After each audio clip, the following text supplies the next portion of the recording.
Sa loob ng marangyang bulwagan ng Alcaraz Mansion, umaalingaw-ngaw ang tugtog ng orkestra habang nagtitipon ng mga bisita sa ilalim ng kristal na chandelier. Ika-75 kaarawan ni Don Julio Alcaraz at wala nang mas ingrande pa sa selebrasyong ito. Ito ang gabi kung kailan balak niyang ihayag ang tunay na tagapagmana ng kanyang 200 milyong pisong kumpanya. Habang palapit na si Don Julio sa entablado, dahan-dahang inilabas ni Manuel ang pulbos at itinapon sa baso ng Don. Saglit lang na itinago sa lilim ng mesa. Walang nakapansin o akala niya. Dahil nakita yon ni Lira, tumayo si Don Julio sa entablado. Inangat ang baso at ngumingiting nagsimula. Ngayong gabing ito, sasabihin ko sana kung sino ang karapat-dapat. Ngunit hindi niya na natapos ang pangungusap. Sa gitna ng katahimikan, nang iniangat ni Doña Celia ang baso at uminom ng mariin. 1 minuto lang lumipas bago unti-unti siyang nanginig, namutla at bumagsak sa marmol na sahig. Habang mabilis na nilalapitan ng mga bisita si Doña Celia, hindi agad nakagalaw si Don Julio. Nanlaki ang mga mata niya nang mapansin ang basong nahulog mula sa kamay ni Doña Celia. Ang basong dapat ay sa kanya. Bago ka pa lang sa channel neto, ibang kwento ni Ate Jane, istorya mo, ikwento ko. Huwag kalimutang pindutin ang notification bell at subscribe button.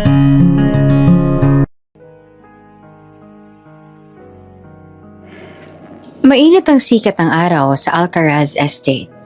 Isang mansyon na parang katulad noong mga nasa lumang teleserye tungkol sa mga mayamang angkan.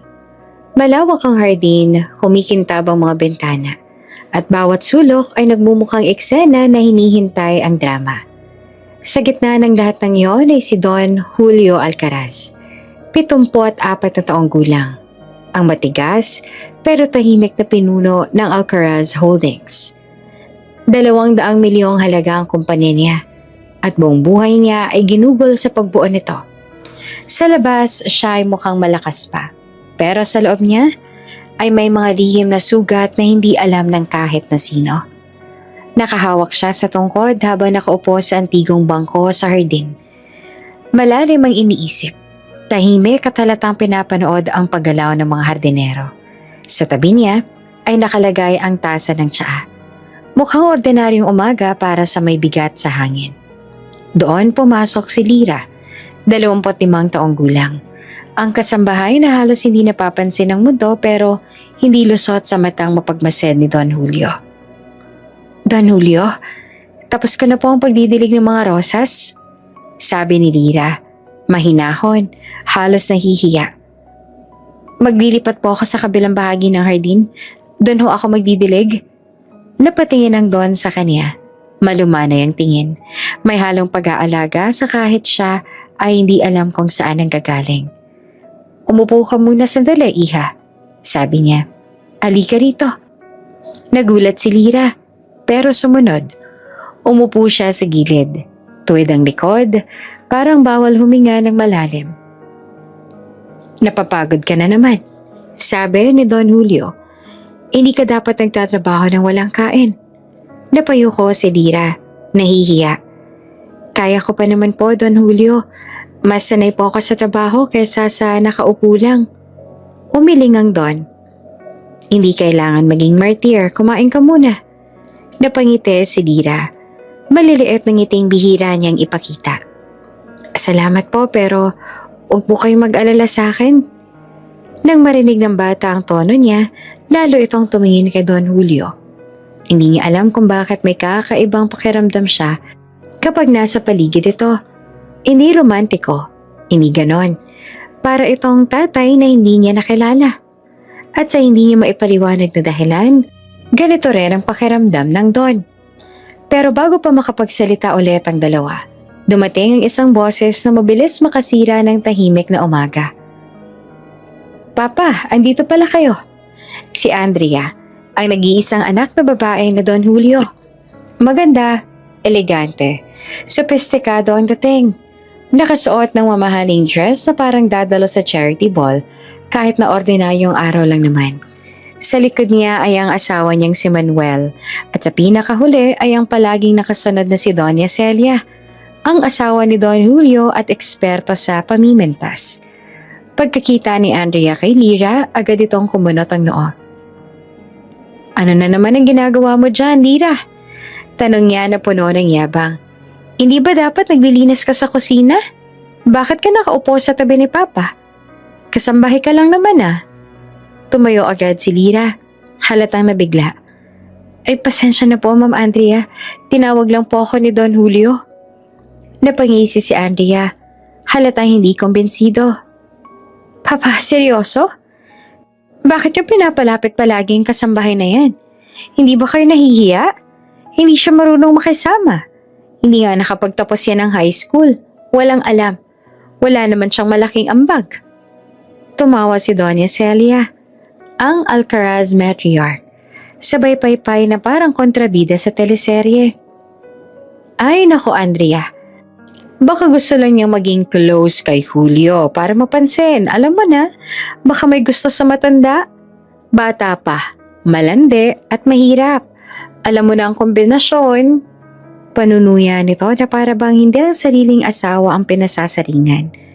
Nagtawanan si Ana Andrea at Manuel na parang nanonood ng komedya. Nahulog ang mundo ni Lyra sa sahig. Parang wala na siyang lakas na tumayo. Pero ang hindi nila inaasahan, tumayo si Don Julio. Mabagal pero matatag. Nang tumayo siya, bigla silang natahimik. "Tama na," sabi niya. "Masyado na kayo nagiging masama." Napatingin si Andrea sa kanya. "Papa, nagsasabi lang naman kami ng totoo. Magtitiwala ka ba talaga sa kasambahay lang?" "Tama na," ulit niya na mas mabigat. "Hindi ko papayagan na minamaliit ninyo ang mga tao sa bahay ko." Sumingit si Manuel, pilit nagpapakabait. "Papa, nag-aalala lang naman kami. Ibang mundo natin. Ibang mundo nila." Napatingin si Lyra sa kanya. Ang mga salita nila ay parang sampal sa kanya. Pero hindi napigilan ni Don Julio ang sarili. "Ang mundo ay hindi nahahati sa mayaman at mahirap, Manuel," sabi niya. "At kung meron man kayong dapat alamin, ito yon. Ang mga taong nasa bahay ko, kahit kasambahay sila, ay tinatrato ko bilang pamilya." Pasimpleng napanganga si Andrea, hindi siya makapaniwala. Lumingon si Doña Celia, halatang naaapektuhan ang pride niya. Ngunit hindi doon nagtapos ang Don. "At kung meron man kayong problema kay Lyra, ako ang kausapin ninyo, hindi siya." Humigpit ang dibdib ni Lyra sa narinig. Gusto niyang maiyak, gusto niyang magpasalamat, pero nahihiya siya. Hindi niya gustong maging dahilan ng away sa pamilya. "Pasensya na po," sabi niya ng mahina. "Kung ako po ang dahilan ng gulo, aalis na lang po ako ngayon." Pero agad siyang pinigilan ni Don Julio. "Lyra, hindi ikaw ang mali rito." Nagulat si Andrea. "Papa, sobra-sobra naman ang pagtatanggol yan. Ano ba meron sa kasambahay na yan at parang mas mahalaga pa sa amin?" Umangat ang ulo ni Don Julio. "Eh bakit ba kailangan ninyong mainggit? Ano bang masama kung mabait ako sa kanya?" Natahimik si Andrea. At sa wakas, sinabi ni Don Julio ang hindi nila gustong marinig. "Kung ayaw niya sa kanya, problema ninyo yon. Pero hindi ko pababayaan si Lyra." Namilog ang mata ng tatlo. Si Lyra naman ay nakatingin sa Don. Parang hindi makapaniwala. Pagkatapos noon, tumalikod ang Don. "Lyra, sumama ka sa akin sandali." Tahimik namang sumunod si Lyra. Habang naglalakad sila palayo, narinig niya ang bulong-bulungan ni na Andrea sa likod. "Si Papa talaga, pati kasambahay pinaglalaban." "Sabihin mo nga sa akin na walang planong masama yung Lyra sa kanya. Bata pa, clingy, nakakaduda. At baka ginagamit ang Papa para umangat." Bawat salita ay parang kutsilyong tumutuso kay Lyra. Pagdating nila sa kabilang bahagi ng hardin, huminto si Don Julio. Lira, huwag mo silang pakinggan. Hindi ka masamang tao, hindi ka mapanggamit, at hindi kita pababayaan.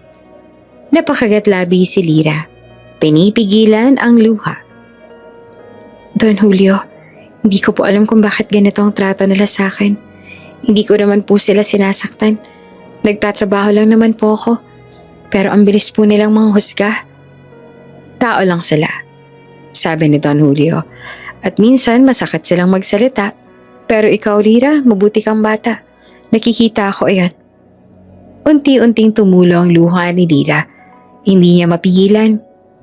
Pasensya na po, sabi niya. Hindi po ako dapat umiiyak. Hayaan mo, sabi ng Don. Nandito ako. At sa unang pagkakataon sa matagal na panahon, hindi na kinaya ni Lira. Umiyak siya ng tahimik. Hindi dahil sa hiya, hindi dahil sa galit, kundi dahil may isang taong nagtatanggol sa kanya. Isang taong parang ama. Isang taong hindi niya alam na may connection pala sa buhay niya na mas malalim pa kaysa sa nakikita. At si Don Julio, habang pinagmamasan ng bata, ay may naramdaman na naman. Isang alaala, isang kirot, isang tanong. Bakit ba napakalakas ang hatak ng dalagang ito sa puso niya? At bakit parang matagal niya na itong kilala? Tahimik ang buong mansyon nang maglakad si Doña Celia sa malawak na hallway. Ang malalaking hikaw niya ay kumakalansing sa bawat hakbang. Mahigpit ang kapit niya sa kanyang abaniko. Nakataas ang baba at tila bawat paghinga ay may kasamang puot na matagal nang nakatago sa dibdib. Kilala siya bilang matriarch ng pamilya Alcaraz. Matapang, sosyal, elegante. Pero higit sa lahat, siya ang babaeng naniniwalang siya ang dunay na dapat magtimon ng yaman at pangalan ng pamilya.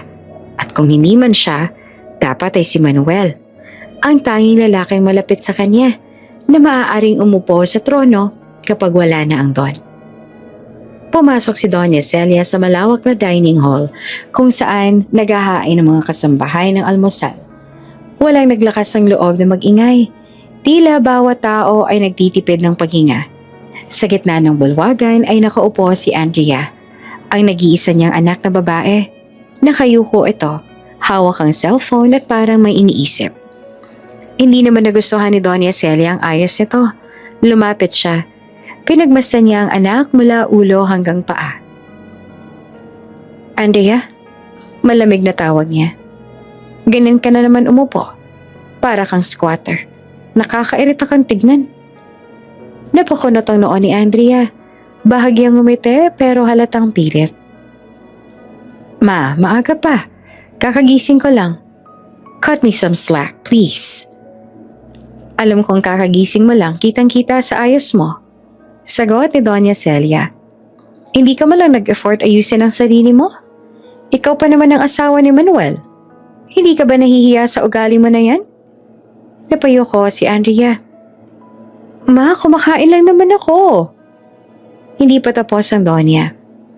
Kung hindi dahil kay Manuel, hindi ka magkakaroon ng matinong buhay. Bulala si Doña Celia. Buti na lang talaga na pangasawa mo siya. Kung hindi, ewan ko na lang. Sa tingin mo may lalaki pang gugustuhin ng isang babaeng tamad mag-isip? You have no direction in life, Andrea. Manigas ang katawan ni Andrea. Sanay na siya sa ganitong salita mula sa ina. Pero hindi pa rin ito dumadali sa puso niya. Ma, huwag mo naman ako pagsabihan ng ganyan. Mahinang pakiusap niya. Anong wag? Totoo naman. Sagot ni Doña Celia. At saka marahang nag-abaniko na parang siya pa ang pagod sa kaartehan ng anak. Kung hindi ka lang bunso at anak ko, matagal na kitang pinaaral sa ibang bansa para hindi ka nakatanga rito sa mansyon. At gusto mo pang magnegosyo pero wala ka namang talento. Diyos ko, Andrea, boba ka pero pinilit mong sumabay. Si Andrea ang bunso at nag-iisang anak na babae ni na Doña Celia at Don Julio. Ang mga kuya ni Andrea ay may sarili-sarili ng empire at nag-migrate na sa ibang mga bansa. Dahil lumaking spoiled brat at lahat ng gusto ay nakukuha, hindi na nakapagtapos ng kolehiyo si Andrea. Pa-shift-shift ito ng kurso hanggang sa hindi na nakapagtapos pa. Kaya wala itong kahit na anong asset at maipagmamalaki. Bukod sa asawa niyang si Manuel. Tumalikod si Doña Celia at naglakad papunta sa veranda. Doon niya nakita si Manuel, nakaupo habang umiinom ng kape. Pagkakita niya sa Doña, tumayo agad si Manuel. "Ma," bati niya. Nakangiti pero may halong pag-aalala sa muka. "Maaga po kayo nagising." Lumapit si Doña Celia sa kanya na parang biglang nag-iba ang mood. Kung kay Andrea ay puno siya ng pagkadismaya, kay Manuel naman ay may lambing at paghanga ang pinapakita niya. "Manuel anak," sabi niya, "ang sipag mo talaga. Ikaw na nga talagang susunod na pinuno ng Alcaraz Holdings." Napatawa si Manuel pero halatang pagkailang. "Ma, si Papa pa rin ang chairman. Hindi ko naman po hinihintay na mawala siya agad." Umupo si Doña Celia sa tabi niya. Nagtagal ang tingin niya sa mukha ng manugang. Paano niya ba isipin si Andy ay hindi karapat-dapat? Pero itong si Manuel ay kayang-kayang maging hari ng yaman ng Alcaraz. "Alam ko namang mabait ka, Manuel. Pero huwag kang masyadong inosente." Habang tumatagal si Don Julio sa upuan, lalong lumiliit ang tsansa mong umupo dyan, sabi ni Doña Celia. At alam mo naman si Don, hindi niya ibibigay sa asawa ng anak niya ang kumpanya habang buhay siya. Nagunti-unting nagbago ang mukha ni Manuel. May kaba, may pagdududa, may ambisyon. "Ma," mahina niyang sagot. "Ayoko namang pag-usapan ng ganyan." "Kung ayaw mong pag-usapan, bakit hindi ka nalang maghintay? Pero oras ang kalaban mo." Sagot ni Doña Celia. "Hindi ko sinasabing gumawa ka ng masama. Hindi ko sinasabing tulungan mo ako. Pero Manuel, isipin mo ito. Hindi habang buhay si Don. At kapag wala na siya, ikaw ang kailangan ng kumpanyang ito. Hindi ang anak niyang wala naman dito. Hindi rin ang anak kong si Andrea na hindi malang makapagluto ng maayos." Tinapik ni Doña Celia ang balikat niya. "Ipaglalaban kita, Manuel. Pero kailangan mo rin kumilos." Napapuntong hininga si Manuel. Hindi alam kung matatakot ba o maeengganyo. Ang totoo, matagal niya nang iniisip kung paano siya mag-iiwan ng marka sa Alcaraz Holdings. Palagi niya nakikita ang kumpanya bilang susi sa malaking pangarap niya, sa mas malaking kapangyarihan. At lagi siyang tinutulak ni Doña Celia papunta sa isang direksyong hindi niya alam kung tama o delikado. Ang totoo kaya galit na galit si Doña Celia kay Don Julio ay dahil sa pakikipagrelasyon nito sa isang babae matagal na panahon na ang nakakalipas. Si Doña Celia naman ang pinili ng Don. Pero hindi na napatawad ni Doña Celia si Don Julio mula noon. "Magtitiwala ka ba sa kanya habang buhay?" tanong ni Doña Celia. "Manuel, matanda na si Don. Lahat ng aksyon niya dapat mo nang bantayan. Hindi mo alam kung kanino niya ipagkakatiwala ang kumpanya. Hindi nga nilalapit sa iyo ang mga papeles ngayon. Ramdam mo ba yon? Ramdam mo bang may tinatago siya?" "Ma, hindi ko alam," sagot ni Manuel. "Pag-isip ka," sagot ni Doña Celia. "Kapag nagkagulot hindi napunta sa iyo ang posisyon, ikaw rin ang talo." Umiling si Manuel. Lumapit pa si Doña Celia, bumulong sa tenga. "Anak, hindi tayo dapat matalo." Sa loob ng kusina, halos hindi naman makahinga si Lira sa narinig. Hindi niya intensyon na makinig pero hindi niya rin alam kung paano iiwasan iyon. Dahan-dahan siyang napaatras. Baka bigla siyang mabisto. Pero bago pa siya makaalis, kumalabog ang pinto at pumasok si Doña Celia. Nanlaki ang mga mata ni Lira. "Ano to?" tanong ni Doña Celia at matalim ang tingin. "Kanina ka pa ba nakikinig sa usapan namin?" Umatras si Lira. Ramdam ang mabilis sa tibok ng puso. Hindi po, madam. Dumaan lang po ako." "Huwag mo akong gawing tanga," sagot ni Doña Celia. "Mukha ka pang inosente, pero hindi ka manhid. Sigurado akong narinig mo ang pinag-uusapan namin." "Ma'am, hindi ko po sinasadya. Hindi ko naman po iniintindi," sabi ni Lira na halos pabulong. Tinapunan siya ni Doña Celia ng tingin na para bang siya ay isang maliit na insekto. Tingnan mo ang sarili mo. Mahirap. Walang pinag-aralan. At parang napakalakas pa ng loob mo para makialam sa pamilyang to. Nangilid ang luha sa mata ni Lyra. Pero pinigilan niya ang sariling umiyak. Pasensya na po, ma'am. Lalong nagtaas ang kilay si Doña Celia. Kaya binabantayan kita. Baka sinasadya mong gamitin ang pagiging mabait mo para lapitan si Don Julio. Naririnig ko ang bulungan ng mga tao dito. Baka raw nilalandi mo ang Don. Baka raw gusto mong manipulahin siya. Parang napaso si Lyra sa salitang yon. Hindi siya makapaniwala na kaya siyang akusahan ni Doña Celia ng ganoon. Hindi po totoo yun, sagot ni Lyra. Para ko na pong ama si Don Julio. Napatawa si Doña Celia. Isang malamig at nakakatakot na tawa. Ama? Huwag kang mag-ilusyon.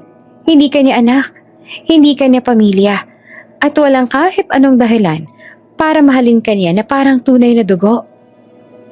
Pero sa isang iglap, nagdaan si Don Julio sa likod nila. Narinig niya ang huling linya, ngunit hindi niya naintindihan ang buong pinag-uusapan. Bakit umiiyak ang bata? Tanong ni Don Julio kay Doña Celia. Nagsisinungaling ang dalagang yan. Sagot ni Doña Celia agad. Nakikinig sa usapan na hindi niya dapat pinakikinggan. Lumapit si Don Julio kay Lyra. Marahan niyang hinawakan ang balikat nito. Lyra, ayos ka lang? Hindi naman mapigilan ni Lyra ang luha. Pero kahit umiiyak, pilit siyang umiti. Ayos lang po, sir. Nag-iba ang mukha ni Don Julio. Malinaw ang pag-aalala. Halos halata ang sakit sa puso niya sa nakitang lungkot sa dalaga. Doña Celia, sabi niya, huwag mong sisihin ang bata kung wala naman siyang ginagawang mali. Nanigas ang mukha ni Doña Celia. At ako pang masama ngayon. Hindi naman natin kailangang maging ganitong kainit ang ulo sa mga empleyado. Sagot ni Don Julio. Si Lyra na ang pinakamatagal dito. Masipag at matapat. Sana naman bigyan mo siya ng respeto. Tumitig si Doña Celia sa asawa. Malamig, matagal. Para bang libong salita ang nakabaon sa paningin niya. Nakakalimot ka na. Bulong niya. Masyado kang mabait sa mga taong hindi dapat kaawaan. Lumakad si Doña Celia palayo nang walang salitang iniwan. Ang tunog ng takong niya ay parang kulog sa sahig, tanda ng galit na kumukulo. Naiwan sina Don Julio at Lyra sa gitna ng kusina. Pasensya na po, sir. Mahinang sabi ni Lyra, pinupunasan ng luha. Iha? Sabi ni Don Julio. Hindi yan na malayang lumalabas sa mga salitang yon. Wala kang dapat ipag-sorry. Minsan lang talaga masyadong mataas ang pride ng asawa ko. Nagtinginan silang dalawa. Si Lyra ay nagulat. Si Don Julio naman ay parang biglang napaisip kung bakit niya nasabi ang salitang yon. At sa sandaling iyon, may kakaibang katahimikang bumalot sa paligid. Isang tanong ang tila gumagapang sa hangin. Bakit ganon ang pag-aalaga ni Don Julio kay Lyra? Ano ba talagang koneksyon nila na hindi nila alam? At sa labas ng kusina, nakatayo si Doña Celia sa may pintuan. Hindi nila alam na naroon siya. At ang mata niya ay puno ng mas malalim, mas madilim na galit na hindi niya kayang itago. Parang biglang nadagdagan ng apoy sa loob ng puso niya. Lalong nabuo ang plano niya. Kapag wala na ang Don, matatapos ang lahat ng paghihirap niya.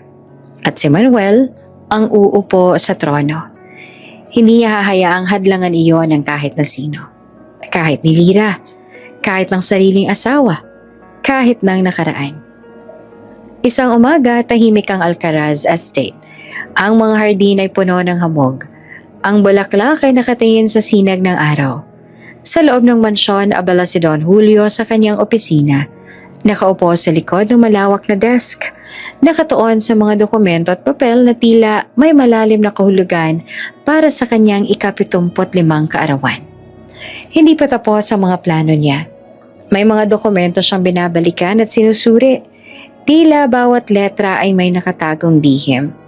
Ang mga mata niya ay tumalima sa bawat linya.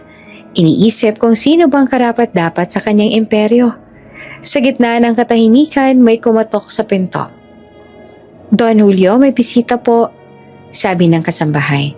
Tumingin si Don Julio at bahagyang napalingon. "Sino?" "Si Joaquin po, ay inaanak po ninyo kay Don Martin sa kumpare ninyo na namatay na," sagot ng kasambahay. "Nagpunta po siya para makipagkita at magpakilala?" Napahinto si Don Julio. Puno ng alaala ang mga mata niya. Ang matalik niyang kaibigan na ngayon ay wala na. Iniwan ng isang anak na lalaki na lumaki na halos mag-isa. Ang isa sa kanyang mga obligasyon bilang kaibigan ay ang tulungan si Joaquin. At ngayon ay dumating na ang pagkakataon. Lumapit siya sa pintuan at pinasok si Joaquin. Matangkad, matipuno, may malalim na mata at maayos na kilos.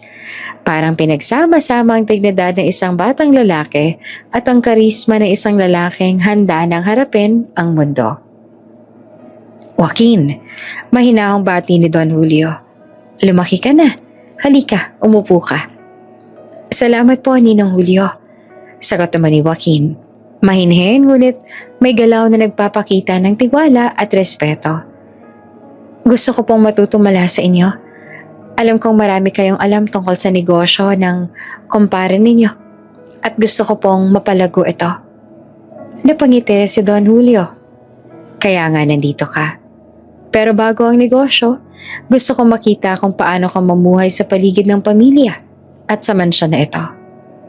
Sa loob ng ilang linggo, nagstay si Joaquin sa Alcaraz Estate. Habang naglalakad sa hardin o nakikipag-usap sa tanghali, napapansin niya si Lira. Ang kasambahay na tahimik, ngunit palaging may ngiti at mahinahong kilos. Kahit simple ang damit niya at payat, may kakaibang aura siya na nagpapakalma sa paligid. Sa isang araw habang nag-aayos ng mga halaman, napansin ni Joaquin ang paraan ng pagkilos si Lira. "Napakabilis ng iyong kamay," sabi niya na halos pabulong, habang pinagmamasdan ng dalaga. "Para kang, di ko alam. Parang natural na maayos ang lahat." Napalingon si Lira, bahagyang namula. "Salamat po. Sanay po ako sa gawaing to." Lumapit si Joaquin. "Pwede ba kitang turuan ng paraan kung paano mas mapapadali ang pagtatanim?" Ngumiti si Lira. "Opo, pero baka mas mabuti po kung ako magturo sa inyo sa simpleng paraan." Natawa si Joaquin. Ang simpleng tawa niya ay kumakalabit sa puso ni Lira. Isang damdamin na hindi niya maipaliwanag. Parang may spark sa pagitan nila. Isang damdamin na sa kanilang pareho ay tahimik na lumalago sa bawat tingin at ngiti. Ngunit si Lira ay maingat.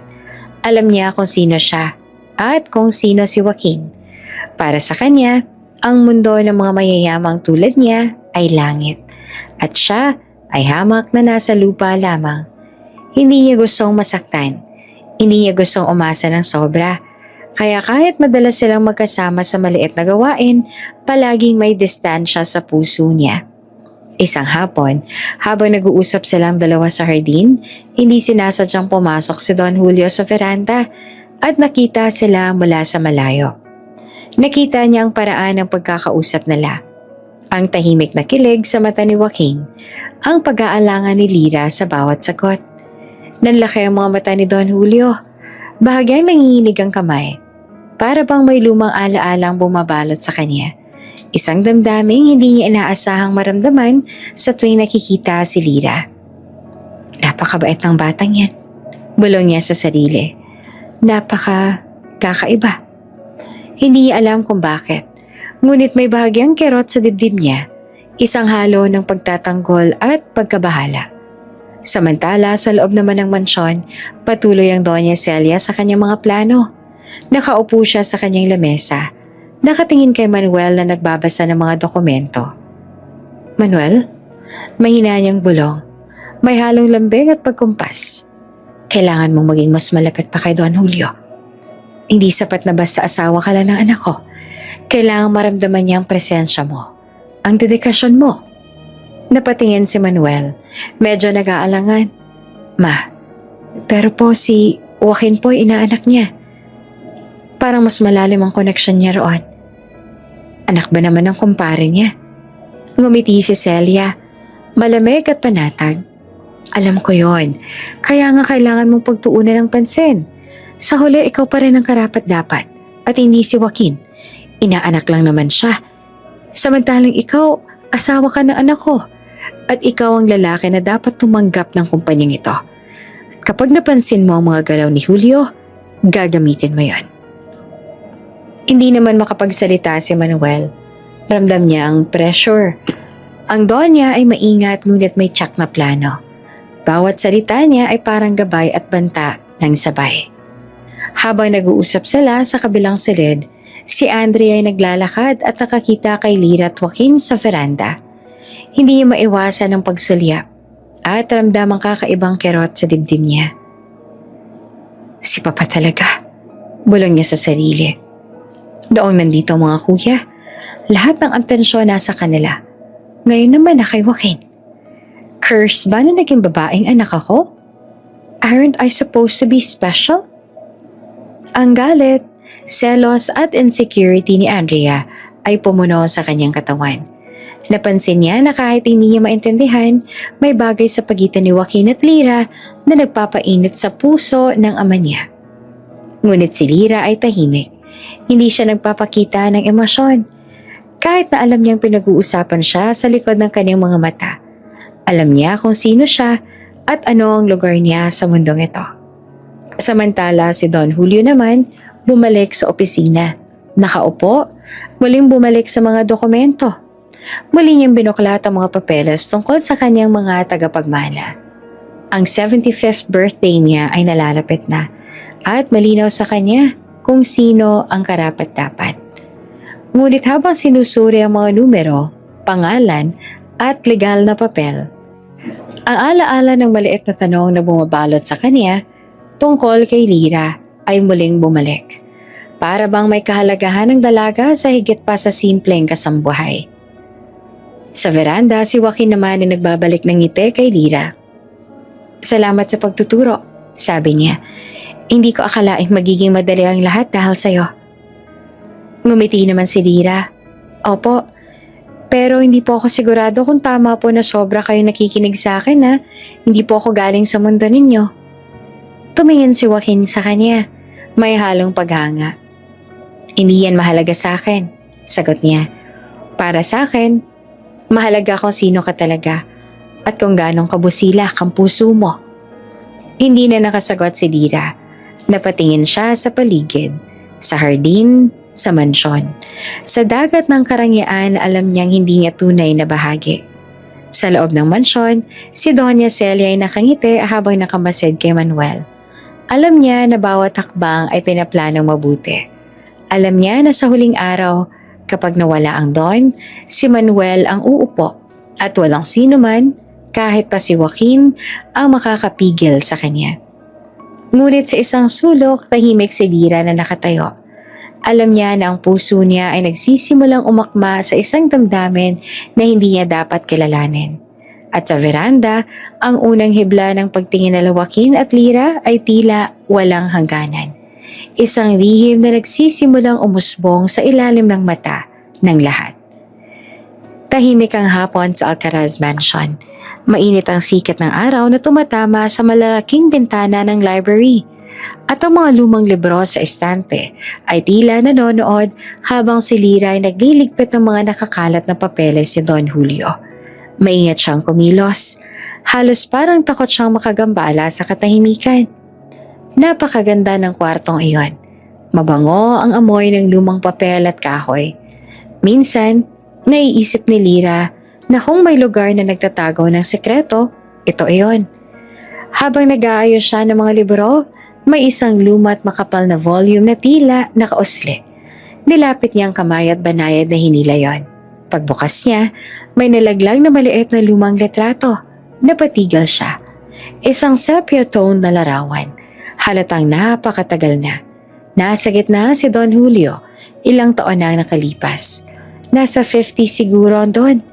Nasa bisig niya ang isang sanggol na nakabalot sa puting kumot. At sa gilid naman ng frame ay isang babaeng hindi kilala ni Lyra. Nakangiti ang babae, pero may lungkot sa mga mata. Nag-init ang dibdib ni Lyra. Parang kumirot. Para bang may kilala siyang hindi naman talaga niya kilala. Para bang may pamilyar ngunit hindi niya maipaliwanag. Naupo siya sa gilid ng mesa. Pinagmamasdan ng larawan na parang hinihila siya nito. Bakit may kakaiba sa pakiramdam niya? Bakit parang kilala niya ang sanggol o ang babae? Parang may humaplo sa puso niya. Malamig, pero mabigat. Sa isang iglap, nagising siya sa pagkakatulala at agad niyang binalik ang litrato sa loob ng libro. Dahan-dahan niyang sinara iyon.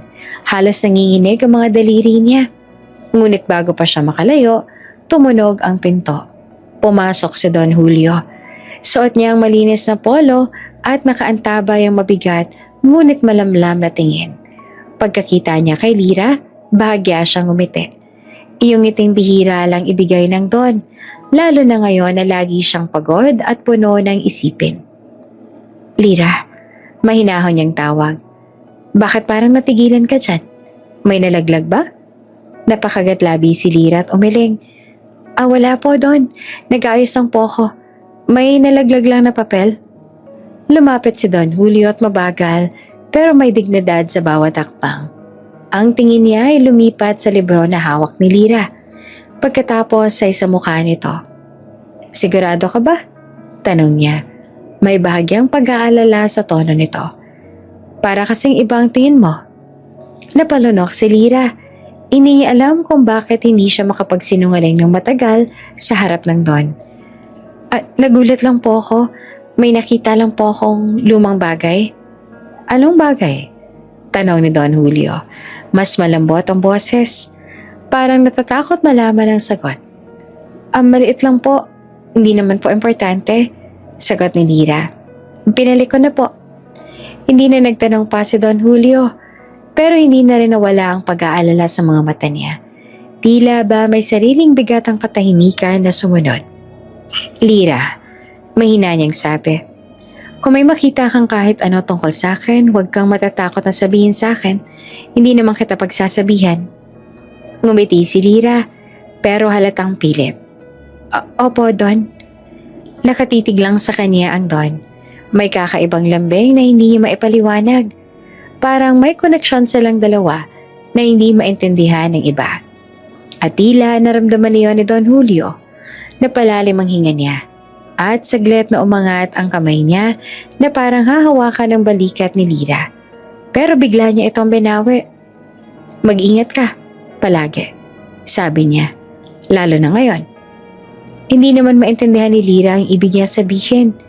Samantala, sa kabilang parte ng mansyon, naroon si Doña Celia nakaupo sa terrace. Hawak ang isang mamahaling tasa ng tsaa. Tahimik ang paligid pero ang mga mata niya ay matatalas. Ganito ang itsura niya kapag may binabalak. Tumayo ang isang katulong at ibinaba ang tray na may bagong timplang tsaa.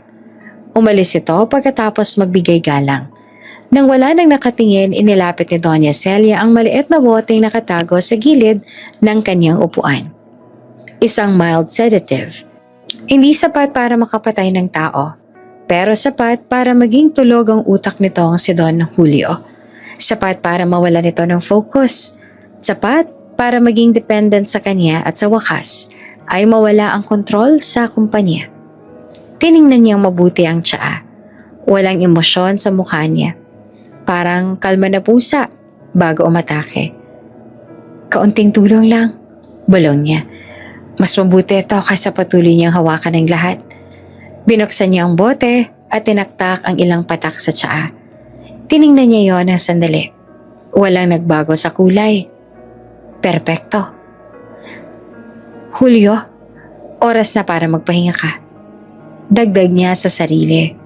Bitbit ang tray, naglakad siya patungo sa library. Nadatna ni Doña Celia ang Don at si Lara na magkasama pa rin sa loob. Napakunot ang noon niya. Julio, tawag niya at malamig ngunit may ngiti. Dinalhan kita ng tsaa. Agad namang umatas si Lyra at yumuko ng magalang.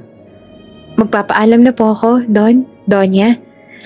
Tumalikod na sana siya pero Bago pa siya makalabas, nagsalita si Don Julio. Lira, salamat ha. Balikan mo na lang mamaya ang papel. Tumango naman si Lira, ngunit naramdaman niya ang bigat ng tingin ni Doña Celia sa likod niya. Pakiramdam niya, binabasa siya nito mula ulo hanggang paa. Paglabas ni Lira, humarap si Doña Celia kay Don Julio at lumapit ito. Dala ang tsaa. Para sa'yo. Sabi niya at iniabot ang tasa. Galing sa paborito mong dahon. Ngunit bago pa maabot ni Don Julio ang tasa, bumalik si Lira. Hinihingal siya at halatang nagmamadali. Don, nakalimutan ko po itong folder. At saka nga po pala, may pinatimpla na po akong bagong tsaa sa kusina. Sabi ko kay Manang yung usual na gusto ninyo. Mas sariwa daw po iyon. Tumingin si Doña Celia. Nanigas ang paa. Ano na naman ang pakikialam mo? Malamig yung tanong. Ang nag-aalala lang po ako. Sagot ni Lira, mahinahon. Mukhang hindi ko po nagustuhan ni Don Julio ang lasa ng huli kaya nagpagawa na po ako. Napatingin si Don Julio sa tasa mula kay Celia at pagkatapos ay kay Lira. Kitang-kita ang pagkalito at pag-aalala sa mukha niya. Lira, sabi ni Don Julio, pakidala nga rito ang pinatimpla mong tsaa. Napilitan si Doña Celia na ibaba ang tasa niyang may sedative. Siya ay ngumiti pero puno iyon ng galit na tinatago. Sige, kunin mo na, sabi niya kay Lira sa malamig na tono. Pag-alis ni Lira, hindi na nakapagpigil si Doña Celia. Bakit mo naman siya hinahayaan na maging ganyan kalapit sa'yo? Aniya. Hindi ba halata? That girl is becoming too comfortable. At kung ano-ano nang inuuna niya. Napailing si Don Julio. Celia, hayaan mo na si Lira. Mabait na bata yun. Mabait o manipulator? Sagot ni Celia. Mga ganyang bata, Julio, ginagamit ang awa para umangat. Hindi ka na natuto. Tahimik si Don Julio, ngunit halatang napagod siya. Pagbalik ni Lira, dala niya na ang bagong templang tsaa. Amoy pa lang ay malayong mas mabango kaysa sa isa. Kinuha ito ni Don Julio at ngumiti. Salamat, Lira. Pagkaalis ni Lira, ines na itinulak ni Doña Celia ang tasa niya palayo. Halos mabasag iyon, ngunit wala na siyang nagawa. Nabigo ang plano niya. Galit na galit si Doña Celia sa kwarto nila. Naglalakad siya paikot-ikot habang si Manuel naman ay nakaupo sa sofa at kinukuskos ang sentido. Mama, ano ba ito? Reklamo niya. Hindi na ako mapakali. Araw-araw mo akong pinipilit na kumilos pero wala naman tayong solid na plano. Hindi pwedeng walang gawin, Manuel. Sagot ni Doña Celia. Lalo na ngayon. Kung sino man ang babae sa nakaraang yon ni Julio, may posibilidad na may iniwan siyang kung ano. At ayoko may lumutang na bagong tagapagmana. Napasinghap si Manuel. Mama, huwag mo ngang idamay ang mga multo ng nakaraan. Igit pa dyan ang problema natin. Si Joaquin, si Don Julio, at pati si Lira na lagi mong tinitingnan. At bakit hindi ko siya titingnan? Sagot ni Celia ng may ngisi. Ang bilis ng instinct ng batang yon. Kung hindi siya dumating kanina, malapit ang malaglag si Julio sa mga kamay ko. Napakapit sa ulo si Manuel. Mama, natatakot ako. Lumapit si Doña Celia at hinawakan ng balikat nito. Manuel, mahinahon niyang sabi, kailangan mong tandaan. Ikaw ang karapat dapat na pumalit. Hindi si Joaquin kung ayaw ng ibang mga anak ko. Pwes, dapat sa'yo mapunta. Ikaw, dahil kailangan ng kumpanya ang isang lalaking kayang tumindig. Napalunok si Manuel. Paano ko malaman yung mga ginagawa natin? O hindi ka kikilos? Sagot ni Celia. Mawawala sa atin ang lahat. Maagang araw sa Alcaraz Estate. Ngunit mabigat ang hangin. Walang tumatawa. Walang nag-uusap ng malakas. Parang bawat tao sa mansyon ay nakakaramdam ng isang bagay na hindi nila maipaliwanag. Sa loob ng opisina ni Don Julio Alcaraz, nakaupo ang Don sa likod ng malaking mesa na gawa sa Nara. Nakaharap sa kanya si Attorney Velasco, ang pinakamatagal ng abogado ng pamilya. Ang mga papeles ng will ay nakaayos sa ibabaw ng mesa. Parang naghihintay ng hatol na magbabago sa kinabukasan ng lahat. Don Julio, panimula ng abogado. Mahina pero malinaw ang boses. Tapos na ang lahat ng perma. Ang bagong habilin ay kumpleto na. Pero kailangan ko kayong bigyan ng isang huling paalala. Tumingin ang Don sa abogado. Mabigat ang mga mata pero matatag. Maganda kayo, Don. Kapag nalaman nila nakasulat dito, magwawala sila. Hindi nila tatanggapin. Lalo na ang asawa at anak ninyo. Hindi naman kumurap si Don Julio. Hindi na ako magtataka. Sagot niya. Sanay na akong hindi nila gusto ang mga desisyon ko. Huminga ng malalim ang abogado bago nagpatuloy. Kung ganito ang magiging hatian ng mana, Don Julio, hindi magugustuhan ni Doña Celia at lalo na si Andrea. Sigurado ho ba kayo rito? Wala na hong bawian ito. Napatingin si Don Julio sa bintana. Tila may binabalik ang alaala. Pagkatapos ay tumingin muli kay Attorney Velasco. Alam mo, totoo, Attorney? Sabi niya nang mabagal. At alam ko rin. Tahimik ang abogado pero halata ang bigat sa mukha nito. Kung ang tinutukoy ninyo ay ang tungkol kay... Dahan-dahan niyang sinabi. Napapikit si Don Julio. Hindi galit ang naroon, kundi sakit at pagod. Pumuntong hininga siya. Nagkamali ako noon. Nagkaroon ako ng relasyon sa ibang babae. Pero nagbago ako. Bumalik ako sa pamilya ko. Nagpakatino ako. Pero si Celia, hindi na nagbago. Buong buhay ko, pinaramdam niya na dapat niyang kunin ang lahat bilang kapalit. Tumingin si Don Julio sa folder ng will. Ang iba ko namang mga anak, lahat ay nasa ibang bansa. May sariling mga pamilya, may sariling negosyo, sariling buhay. Wala na silang interes sa yaman ko. Si Andrea, siya lang naiwan dito. Si Celia. At kung ibibigay ko sa kanya ang Alcaraz Holdings, itinuloy ng abogado. Alam niyang babagsak ang kumpanya. Tumango si Don Julio. Kaya hindi pwede. Hindi ko papayagang masira ang kumpanya na buong buhay kong pinaghirapan. Kinuha niya ang panulat. Nilagyan ng huling perma ang dokumento. Sa 75th birthday ko. Party ko. Doon ko sasabihin sana. Bulong niya. Sana. Tama ang desisyon ko. Binabalaan ng kita, Don Julio. Kailangan mong maging handa. Handa na ako, Attorney. Kahit ano pang maging gulo. Tumayo si Attorney Velasco. Dinala ang mga papeles. Kung ganon, Don, hindi ko masisiguro kung ano mangyayari. Pero susundin natin ang gusto mo. Maganda lang kayo sa magiging reaksyon nila. Lalo na ng inyong asawa. Lumabas ang abogado. Naiwan si Don Julio na nakatingin sa lumang litrato sa gilid ng mesa. Hindi niya sinabi, pero ramdam niya ang tunay na pinili niya sa habilin ay isang taong mahalaga, isang taong hindi inaasahan. Pagkalabas ng abogado, nag-umpisa ang tensyon sa bahay. Si Lira ay patuloy na nag-aayos sa mga bulaklak, naglilinis, at tumutulong sa paghahanda para sa nalalapit na malaking selebrasyon. Habang nag-aayos siya ng mga puting rosa sa malaking florera sa sala, narating siya ni Joaquin. Hi, Lira!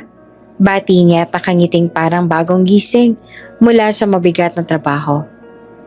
Mula umaga kanina, hinahanap kita.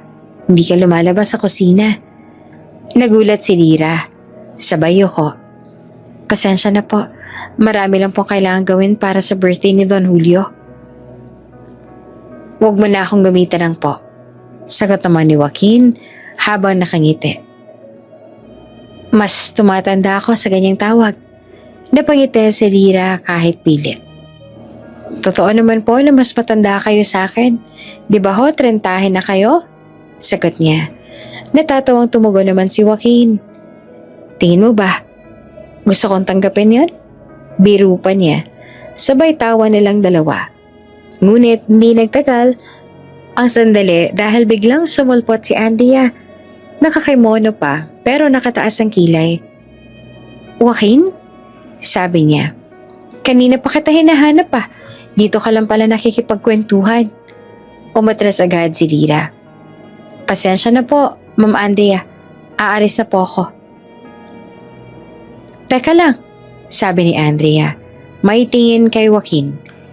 Hindi ba masyado kang komportable kausapin ng mga katulong? Andrea. Hindi naman sa ganon, sagot ni Joaquin. Nag-uusap lang naman kami.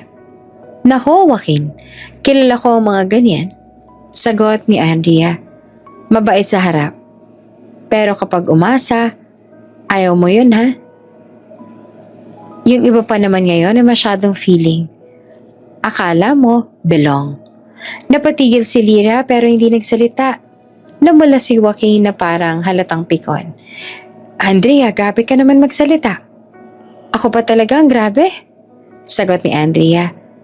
Hindi ako nagsasabi ng totoo rito. Hindi na nagtagal si Lyra. Umalis siya, dala ang tray. Tahimik pero halatang nasaktan. Samantala, sa sariling kwarto ni Doña Celia, nakaupo siya sa harap ng dresser. Hawak ang isang maliit na kahon. Binuksan niya ito at lumitaw ang isang maliit na vial na may malinaw na likido. Ma. Tawag ni Manuel na pumasok na may kaba sa mukha. Ano po yan? Tumingin si Doña Celia na parang ina na nawala ng pasensya sa magulang. Pero matalim ang mata. Ito ang siguradong paraan. Sagot niya.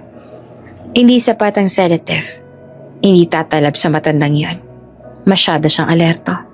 Masyadong matalino. Hindi. Kailangan natin ng mas malakas. Namutla si Manuel. Mama, hindi ko kaya yan. Hindi ho ako pumapatay ng tao. Hindi ko ho kayang manakit.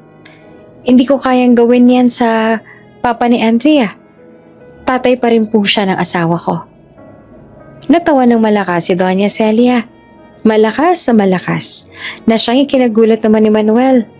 Ilang saglit pa, halos manlisik na ang mata ni Doña Celia. Sabay tayo. Ano ba naman, Manuel? Hanggang kailan ka ba magpapakaduwag? Lahat ng plano natin binabawi mo.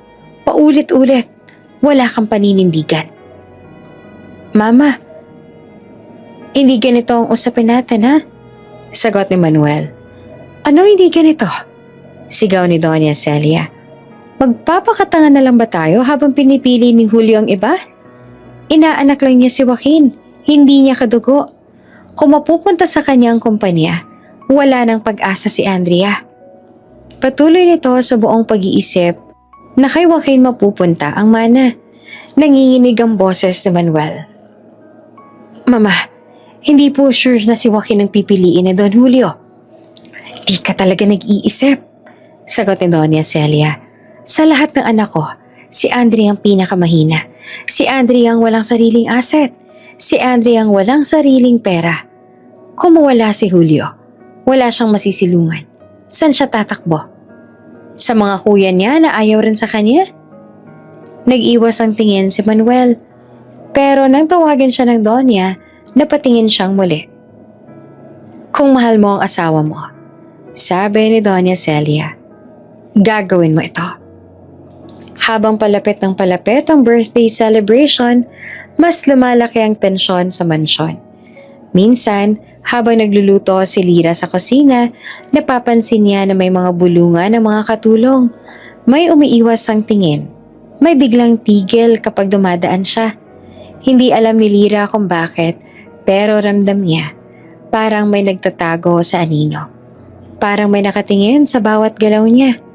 At si Doña Celia naman, mula sa hagdanan sa itaas ay nakamasid sa kanya na parang may pinagdududahan. Nag-uusap ang dalawang alila malapit sa hallway. Bakit kaya lagi siyang pinapansin ni Don Julio? Bulong ng isa. Ewan ko, baka may alam siya. Baka may koneksyon siya sa pamilya. Sagot naman ng isa pa. Hindi alam ni Lyra kung bakit hindi niya gustong makinig. Lahat ng bulong ay tumatama sa puso niya. Sa loob naman ng Alcaraz Mansion, hindi lang basta selebrasyon na nagaganap. Isa itong gabing dinisenyo para magmukhang walang kamatayan ang yaman at kapangyarihan ng pamilya Alcaraz. Ang buong bulwagan ay nababalot ng gintong ilaw mula sa higanteng chandelier. Kumikislap sa bawat galaw ng mga bisita na tila mga bituin sa lupa. Sa gilid ng bulwagan, may mahabang mesa ng pagkain na parang hindi nauubos. May lechon na inukit ang balat. May mga tray ng sumpo, cordero, steak, trays ng imported na keso, prutas na may dekorasyong parang korona, at mga bote ng alak na hindi mabibili ng karaniwang tao kahit isang taon pang mag-ipon. Nasa bawat sulok ang mga waiters at kasambahay, nakaputing uniforme, nakangiting tila sanay na sa marangyang mundong ito. Sa gitna ng bulwagan, nasa ibabaw ng pulang carpet at napapalibutan ng mga tao, nakatayo si Don Julio Alcaraz, ang hari ng gabing iyon. Suot niya ang isang mamahaling itim na tuxedo at may hawak na tungkod na simbolo ng kanyang edad at rangya. Bagamat maputi na ang buhok, may tindig pa rin siya na kaya magpatahimik ng buong silid sa isang iglap. Ang mga bisita ay lumalapit isa-isa, bumabate, humahalik sa kanyang kamay at nagbibigay ng regalo. Puro papuri ang sinasabi nila. Pero halata sa mga mata ng ilan na hindi lamang respeto ang dala nila. Nariyan ang inggit, ang paghangad ng koneksyon at ang tahimik na pagnanais na mapabilang sa mana. Habang abalang-abala ang lahat, walang napapansin na may isang babaeng palihim na nakatingin sa Don mula sa mesa ng alak. Si Doña Celia. Pulang-pula ang gown niya. Sobrang eleganteng tignan. Ngunit ang ngiti ay may tabang. Parang may pinanghahawakan na lihim na galit. Kanina pa siyang tahimik. Pero ang mga mata niya ay gumagalaw. Pinagmamasdan ng lahat. Tila leon na naghihintay ng tamang sandali. Samantala si Lyra naman ay umiikot sa mga mesa. Dala ang tray ng mga inumin. Tahimik siya gaya ng dati. Naglalakad ng maingat, walang halong yabang. Ngunit may ganda at sigla na hindi sinasadya. Minsan ay napapatingin ng ilang lalaki, pero hindi niya iyon pinapansin. Para sa kanya, trabaho lang ang lahat. Sa isang sulok nakaupo naman si Joaquin, ang inaanak ng kumpare ni Don Julio. Nakasuit siya pero hindi masyadong mahigpit. Masarap siyang tingnan. May mukha ng isang negosyanteng bata na mayaman pero may kababaang loob. Buong gabi, hindi maiwasang mapunta ang tingin niya kay Lyra. Napangiti siya na makita si Lyra na nag-aalok ng alak sa mga bisita. Nilapitan niya ito. Maligayang gabi sa'yo, Lyra. Pate ni Joaquin, may lambing at respeto sa tono. Nagulat si Lyra at halos mabitawan ng tray. Ay, Sir Joaquin, magandang gabi po. Pasensya na hindi ko kayo agad napansin. Okay lang, mukhang pagod ka na. Kanina ka pa paikot-ikot. Ngumiti si Lyra, pero may halong hiya. At trabaho lang po, sir. Paulit-ulit tayo. Sabi ko nga, Joaquin na lang. Hindi mo na ako kailangang tawagin na sir o gumamit pa ng po sa akin. Umiling si Lyra. Hindi po ako pwede sa ganon, sir. Alam niyo naman ang kasambahay lang ako dito. Napatawa ng mahina si Joaquin. Sige, hindi kita pipilitin. Sandaling bumaba ang titig niya kay Lyra. May lambot na paghanga na hindi maikuble. Pero bago pa magtagal ang sandali, may dumating na bagong bisita. At kinakailangan lumayo si Joaquin. Naiwan si Lyra na sinusubukang pigilan ng pagbilis ng tibok ng puso. Habang patuloy ang sayawan at inuman, may kakaibang pakiramdam si Lyra. Parang may malamig na hangin na dumaan sa batok niya. Hindi niya alam kung bakit, pero parang may mangyayaring hindi maganda. Nang lumingon siya, nakita niya si Manuel sa gilid ng mesa ni Don Julio. Ninenervyos ang kilos. Nanginginig ang kamay habang may hinahawakang maliit na lalagyan. Nakayuko siya, parang nagtatago. Hindi maipaliwanag ni Lyra kung bakit, pero napalapit siya. Nakita niya mismo. Si Manuel binubuksan ng maliit na lalagyan. Isang pulbos, puting pulbos, at dahan-dahang tinapon sa baso ni Don Julio. Halos tumigil ang mundo sa paningin ni Lyra. Nalaglag ang hininga niya. Parang nanglamig ang buong katawan. Hindi niya alam ang plano, pero alam niyang hindi iyon mabuti. Hinanap niya ang mata ng iba, pero walang nakakakita. Nasa entablado ang atensyon ng lahat. Tumatawa si Don Julio habang kinakausap ang mga bisita. Walang kamalay-malay. At si Doña Celia naman, sa hindi kalayuan ay nakatingin kay Manuel. Isang tingin na may kumpiyansa. Parang sigurado siyang tama ang gagawin ng manugang niya. Habang papalapit si Don Julio sa mesa para kunin ang baso niya, mabilis na nag-isip si Lyra. Hindi siya pwedeng maghintay. Hindi siya pwedeng manahimik. Mabilis siyang nakalapit sa mesa, nagkunwaring inayos sa mga baso. Pero ang totoo ay hinawakan niya agad ang baso ng Don at mariing inilipat sa tray niya. Sa isang mabilis at tahimik na galaw, pinalitan niya ito ng ibang baso. Hindi niya alam kung bakit niya ginawa iyon. Hindi niya alam kung bakit handa siyang isugal ang trabaho niya, ang buhay niya. Ang alam lang niya, hindi siya pwedeng tumingin na lang at manahimik. Habang hawak-hawak niyang tray, ramdam niya ang lakas ng kabog ng dibdib niya. Hindi niya napansin na sa kabilang banda, si Don Julio ay nakatingin pala. Napakaliit na segundo, pero nakita niya ang pagmamadali ni Lyra. At parang may malamig na tanong na lumitaw sa ulo niya. Tinawag ni Don Julio ang buong atensyon ng sala. Umakyat siya sa entablado. Tahimik ang lahat. Tumigil maging ang musika. Lahat ay naghihintay. Ngayong gabing ito, wika ni Don Julio, may mabigat na tinig. Nais kong ipaalam ang isang mahalagang bagay. Matagal ko na itong pinag-iisipan at oras na siguro para malaman ng lahat. Habang abala ang lahat sa pakikinig sa speech ni Don Julio, si Doña Celia naman ay lumapit sa mesa at basta na lamang dumampot ng baso. Magsispeech si Julio. Who cares about what the old man says? Mama, pagtawag ni Andrea. Tipsy ka na. I think Papa's about to reveal kung kanino niya ibibigay ang mana. Hayaan mo ko. Para naman masimulan ng gabi ng may sigla. Sabi niya, sabay inom ng laman ng baso. Isang lagok lang, isang minuto. Parang unti-unti nang nanghina ang kamay ni Doña Celia. Bumagal ang galaw ng matatapang niyang mata.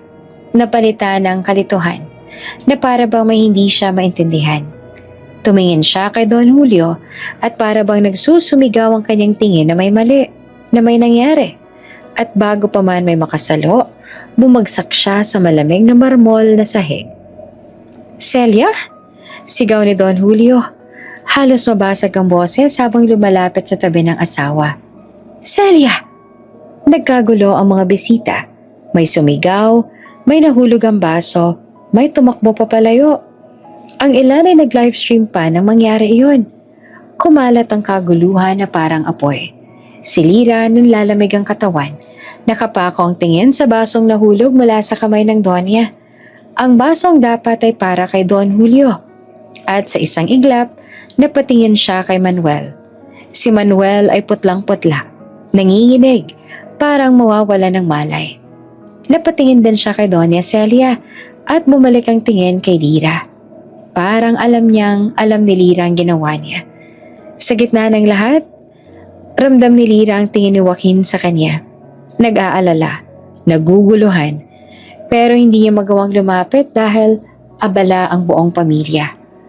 Lumapit ang mga paramedic at isinakay si Doña Celia sa stretcher.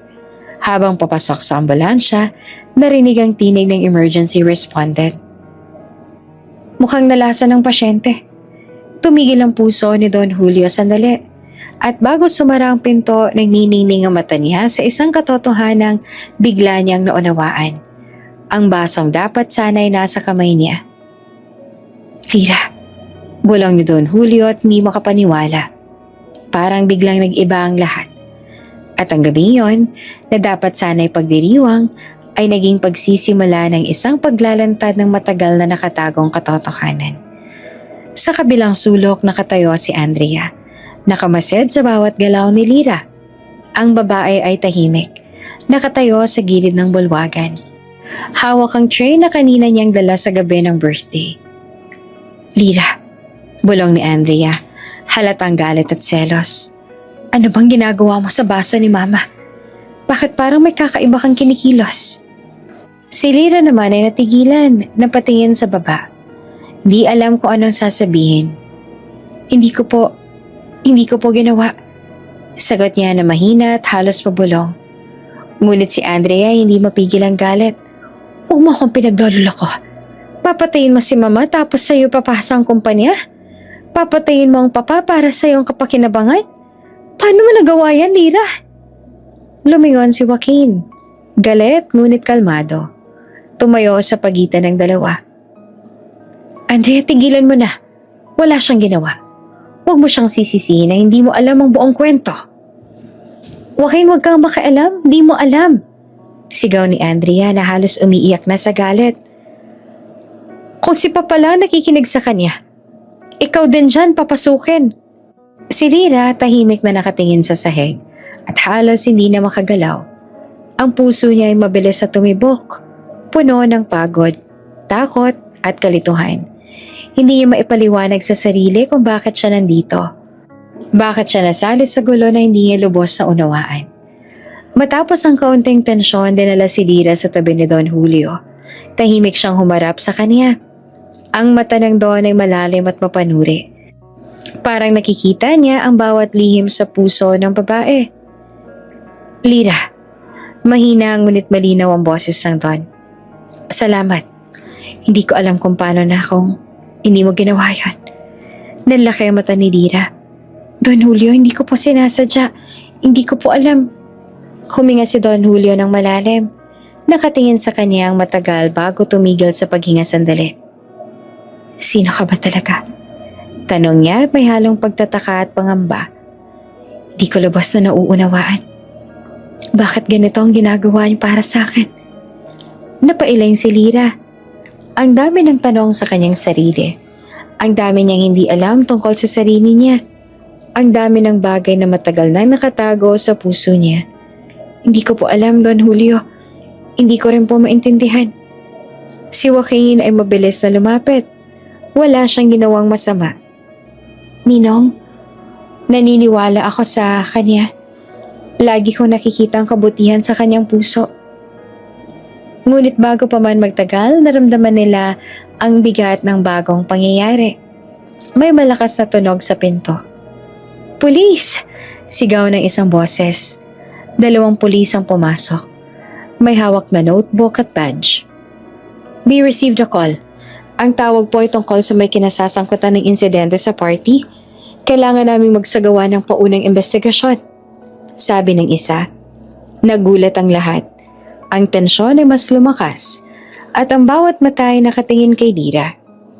Lira, anong nangyari? Sigaw ni Andrea na halos umiiyak. Papatayin mo ba si Papa? Papatayin mo ba si Mama? Si Lira hindi makapagsalita. Ang kanyang puso ay mabilis na tumitibok. Ang katawan niya ay nanginginig. Hindi niya maintindihan ang biglang pagbago ng lahat sa kanya. Lira, kailangan kang sumama sa amin. Sabi ng pulis. May mga dokumento at CCTV footage na kailangan naming suriin. Walang ibig sabihin ito sa iyong pagkakasala, ngunit kailangan ng iyong kooperasyon. Napatingin si Don Julio. Ang kanyang mata ay hindi mapakali. Alam niya sa loob ng sarili niya na hindi ganong uri ng tao si Lira. Ngunit ang ebidensya ay nagsimula na mapabaluktot sa lahat ng katotohanan. Magpakahinahon ka, Lira. Bulong ni Joaquin habang hawak ang braso niya. Hindi ka nag-iisa. Alam natin ang totoo. Habang nilalabas ng pulis ang CCTV footage, nagulat ang lahat. Nakita sa screen ang eksaktong galaw ni Lira na nagpalit ng baso. Ngunit walang nakitang anumang senyales na siya ang naglagay ng pulbo sa baso ni Don Julio. Ang footage ay puro galaw lamang. Ang tanong ay, sapat na ba yon para hatulan siya? Dagdag pa rito, may isang file na nakuha mula sa kwarto ni Lira. Ang dokumento ay nagpapakita ng papel na nakasulat na ang Alcaraz Holdings ay ibibigay sa kanya. Iyon ang announcement na gagawin ni Don Julio sa gabi ng birthday party. Halos sabay sabing naisip ng ibang tao, paano pwedeng si Lirang papatay sa Don Julio kung siya rin naman ang makakatanggap ng mana? Papa, paano niyo nagawa yun? Sigaw ni Andrea, napapalapit na sa ama. Paano mo pwedeng ibigay ang kumpanya sa kanya? Papatayin niya si mama tapos sa kanya mo ipapasa ang lahat? Si Don Julio ay tumango. Tahimik ngunit may maliwanag na pangunawa. Hindi ganon ang tao na yon, Andrea. Huwag mong husgahan ang hindi mo alam ang kanyang puso. Si Andrea ay napahinto. Parang nakaramdam ng kulang sa kanyang pangunawa. Ngunit galit pa rin at puno ng emosyon. Sa huli, si Lira ay dinala sa presinto para sa pansamantalang investigasyon. Hindi siya pinatawan ng akusasyon ng pagpatay, ngunit wala ring ganap na ebidensya na siya ay inosente sa lahat ng suspetsa. Ang CCTV ay nagpakita lamang ng galaw niya na nagpalit ng baso, na siyang nagdulot ng pagkakalito sa mga pulis at sa pamilya. Si Joaquin ay hindi iniwan si Lira. Patuloy na nagtatanggol sa kanya, sumasabay sa kanya sa presinto. Pinipilit niyang ipaliwanag sa pulis ang kabutihan at integridad ng babae. Si Don Julio naman sa kabila ng sakit at pangamba ay nananatili sa tabi ng kanyang asawa sa ospital. Ramdam ang bigat ng sitwasyon. Ngunit may paninindigan sa mata. Alam niyang hindi magagawa ni Lira ang karumal-dumal na krimen na iniugnay sa kanya. Ang gabi na dapat sana ay puno ng kasiyahan, yaman at karangyaan ay nauwi sa pangamba, hindi pagkakaintindihan at pagtataksil. Ngunit sa puso ni Don Julio may malinaw na paninindigan. May isang tao na dapat paniwalaan at iyon ay si Lira. Ang silid ng pulis at ospital ay tahimik ngunit mabigat sa tensyon. Ang mga tauhan ay abala sa pagsisiyasat at pagsusuri sa mga gamit ni Doña Celia. Habang binubuksan nila ang kahon, ang mga pulis ay napatingin sa bawat lalagyan, bawat bote, bawat papel na mahahalagang detalye ng buhay ni Celia. Nang buksan nila ang isa sa mga maliliit na lalagyan, namutla silang lahat. Sir, may nakita kami. Wika ng isang pulis. Hawak ang maliit na vial na may natitirang likido. Ito po ang katulad ng ginamit sa insidente. Tahimik si Don Julio. Ramdam ang pagkadurog ng kanyang puso. Ang mga mata niya ay punong-puno ng galit at sakit. Hindi siya makapaniwala. Ang asawa niya, ang taong kasama niya sa halos buong buhay niya, ay handa siyang patayin para sa kapangyarihan. Habang tumitingin sila sa mas maraming dokumento, may isang folder na natagpuan. Mga papeles na nagpapatunay na si Andrea ay hindi pala tunay na anak ni Don Julio. Ang dugo niya ay sa ibang lalaki.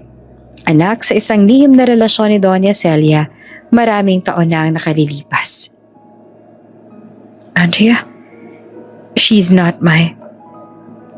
Mukhang ganun na nga ang kaso, Don Julio. Gusto niyo hubang i-trace namin kung sino ang tunay na ama ni Andrea? Halos mapalahod si Don Julio sa kanyang nalaman. Alam niyang hindi siya ang pinakamabuting ama at hindi niya nabigyan ng paggalinga at pagmamahal na nararapat si Andrea. Buong buhay ni Andrea ay may kakaibang pakiramdam si Don Julio at ngayon ay nakumpirma na ang hinalang ito.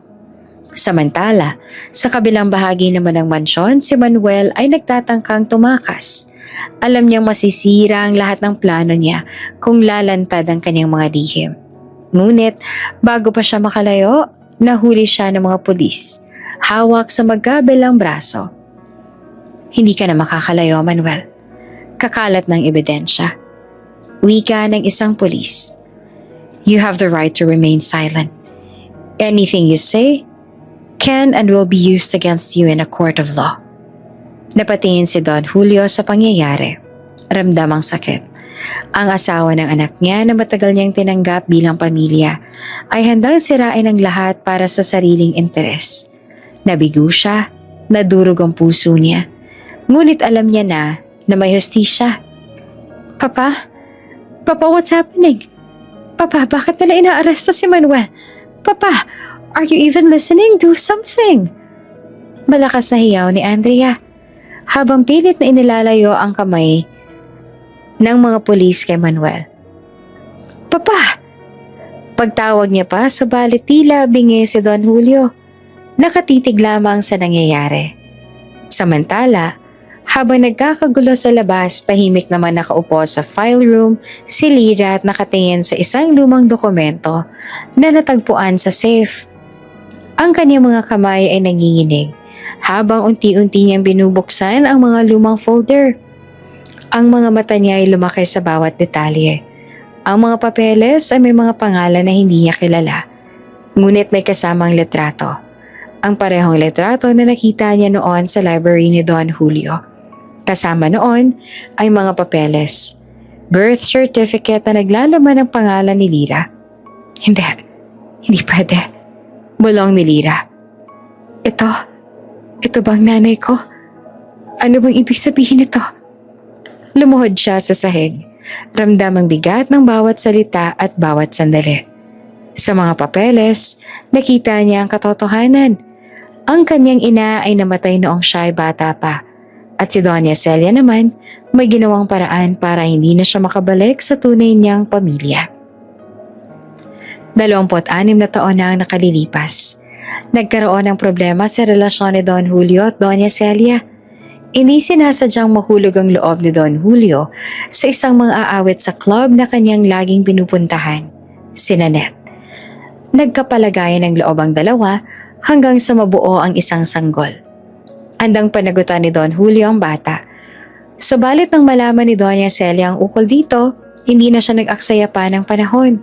Siniguro niya na hindi magkikita pa si Nanette at Don Julio, pati na ang anak nito.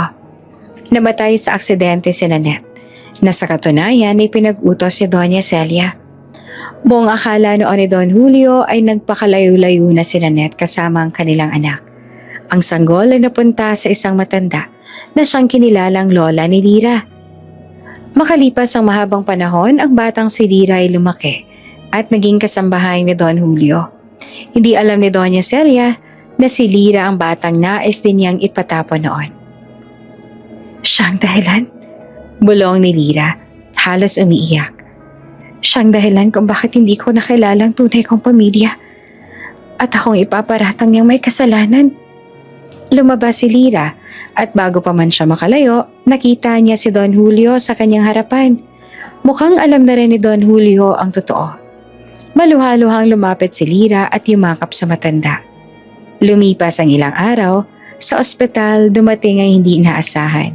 Si Doña Celia ay dahan-dahang bumuka sa mga mata. Ngunit sa sandaling iyon, napansin niya ang kamay niya. Nakaposas. Ang kabatakot ay halata sa kanyang mukha. Ano to? Bumulong siya at nanginginig. Anong ginagawa niyo sa akin? Tumayo si Don Julio. Tahimik ngunit matatag. Ang mga mata niya ay puno ng galit, sakit at pagkadismaya. Celia, wika niya na malamig ngunit malinaw. Ito ang resulta ng lahat ng ginawa mo. Ang lahat ng kasalanan mo ay may kaparusahan. Hindi mo na mapipigilan ang katotohanan. Ngunit bago siya makapagsalita ng higit pa, tumingin si Lyra. Ang mga mata niya ay puno ng luha at takot. Kasalanan mo lahat ng to, sigaw ni Doña Celia. Parang sumabog ang galit sa katawan niya. Anak ka ng kabit ng asawa ko. Ikaw, Lyra. Ngunit tumayo si Don Julio sa pagitan nila. Huwag mo siyang sisisihin, Celia. Hindi siyang may kasalanan. Alam kong hindi siya ganong uri ng tao. Si Lyra ay parang biglang bumagsak sa sahig. Luha ang bumabalot sa mga mata. Ang bigat ng katotohanan ay tila bumagsak sa puso niya. Papa, hindi ko po alam. Tumayo si Don Julio. Dahan-dahang hinawakan ang balikat niya. Lyra, Maaari ba kitang tawaging anak ko? Napatayan si Lira at ang mga mata niya ay basang-basa na sa luha. Ang bawat salita ay bumalot sa puso niya. Para bang natagpuan niya ang nawawalang bahagi ng sarili. Papa, oo, opo. Sagot niya na halos sumisigaw sa emosyon. Papa. Humagod si Don Julio. Nanginginig sa dami ng emosyon. Hinawakan niyang mukha ni Lira at hinayaan na lang ang luha nilang dalawa na dumaloy. Para bang sa unang pagkakataon, natagpuan niya ang kanyang anak. Ang tunay niyang anak. Sa kabilang sulok nakamasid naman si Joaquin. Tahimik ngunit nakangiti.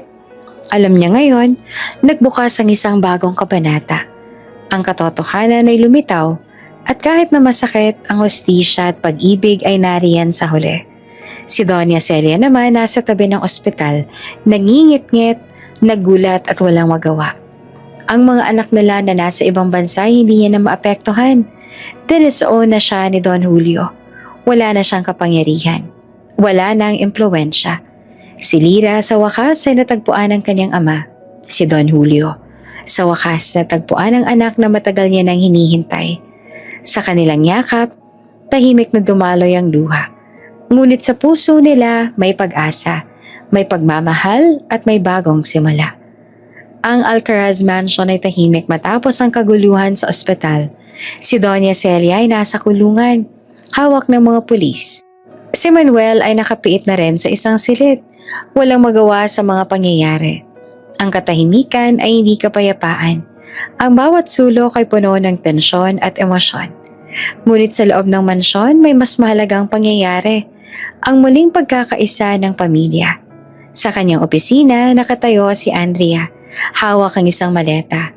Halata sa mata ang sama ng loob at kalungkutan. Ang galit ay nakasulat sa kanyang mukha, ngunit ramdam din ang kawalang katiyakan. Papa, aalis na po ako. Wika niyang mahina at may halong luha. Hindi ko po kaya ang lahat ng nangyari. Hindi ko po alam kung paano ko matatanggap lahat ng to. Tahimik si Don Julio. Malalim ang buntong hininga niya at halata ang bigat ng damdamin. Dahan-dahang lumapit siya. Hawak ang balikat ni Andrea. Andrea anak, hindi ka ako naging mabuting ama sa'yo. Wika niya na may luha sa mata.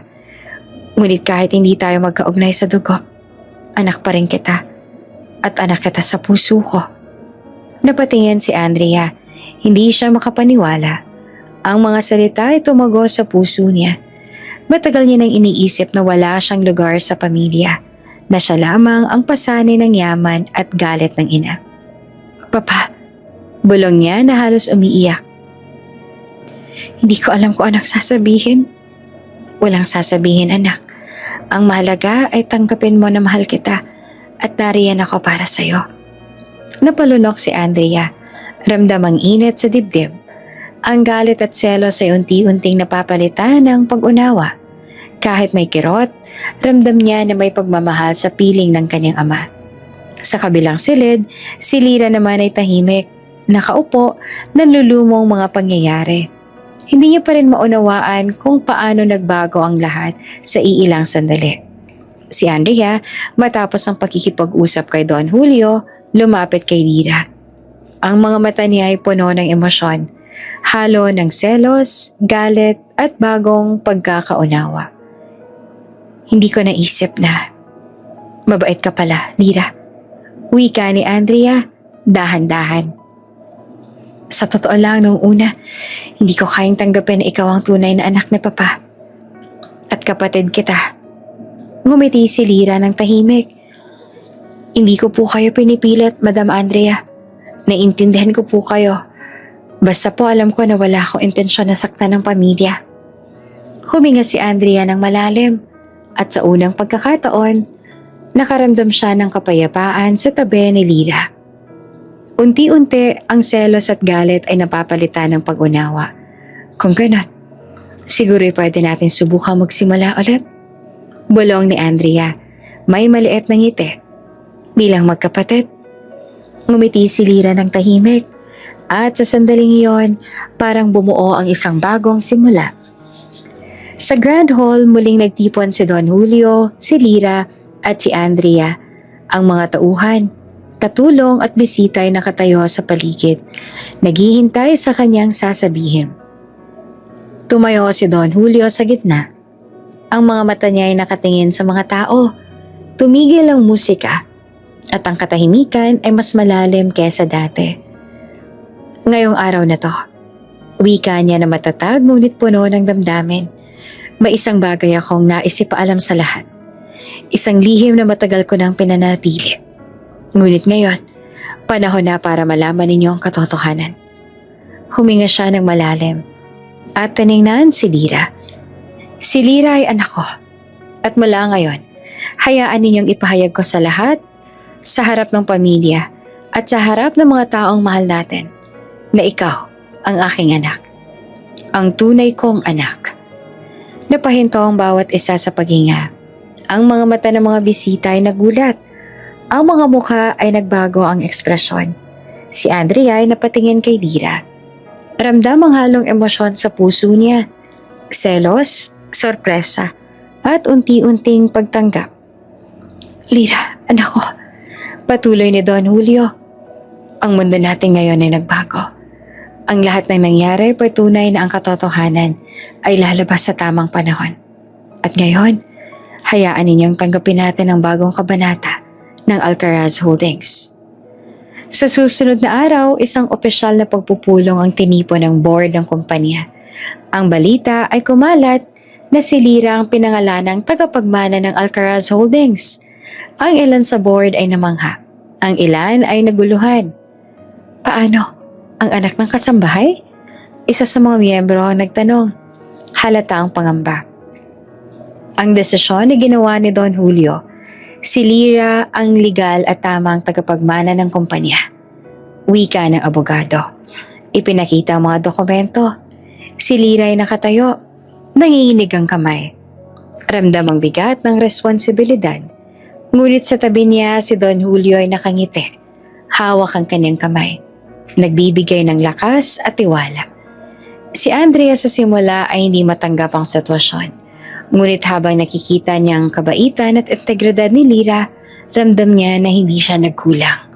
Unti-unti natanggap niya na ang kapatid na ito ay isang bahagi ng pamilya na maaaring mahalin at igalang. Lyra, anak ko.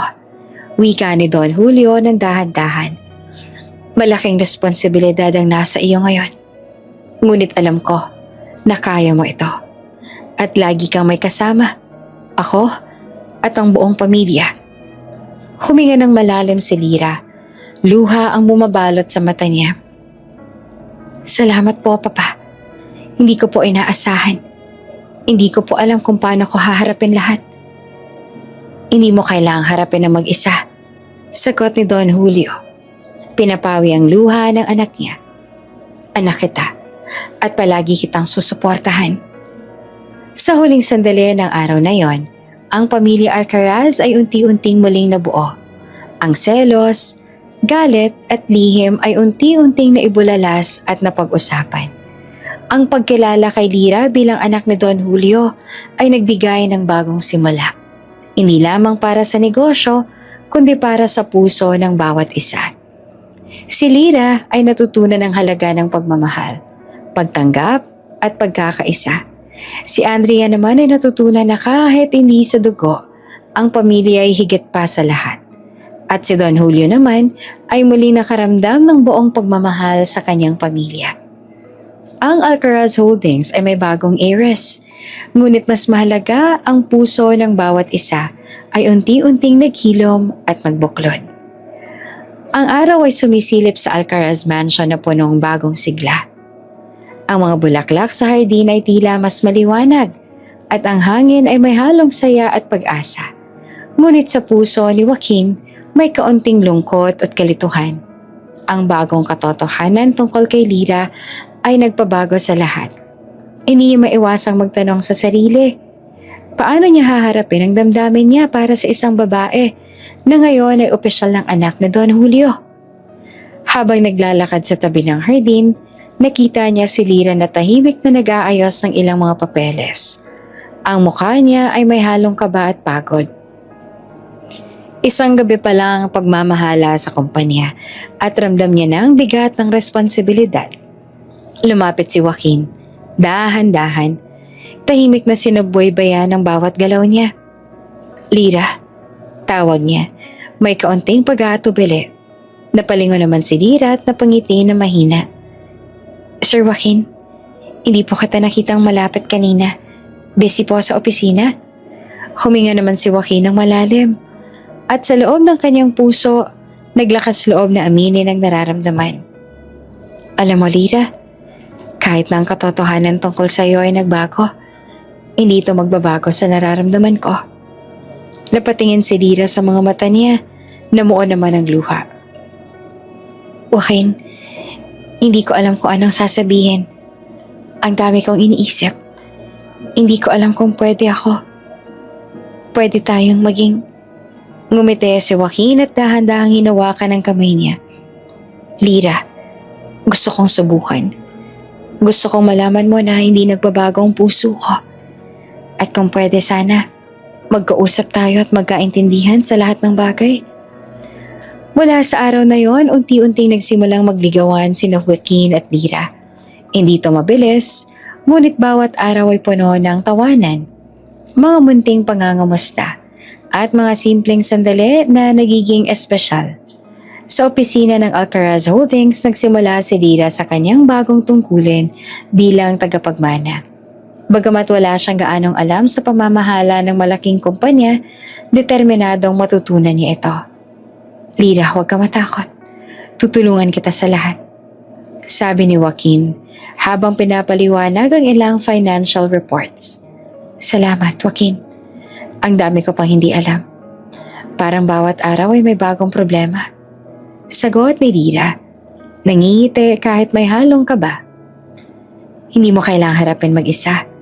Nariyan ako para sa'yo. At kahit mahirap, alam kong kaya natin to. Tugon naman ni Joaquin. Ang bawat araw na magkasama sila sa opisina ay nagiging pagkakataon para lalo silang maging close. Minsan, nagkakaroon sila ng mahahabang pag-uusap sa lunch break. Minsan ay nagkakasalubong sa mga meeting at natututo mula sa isa't isa.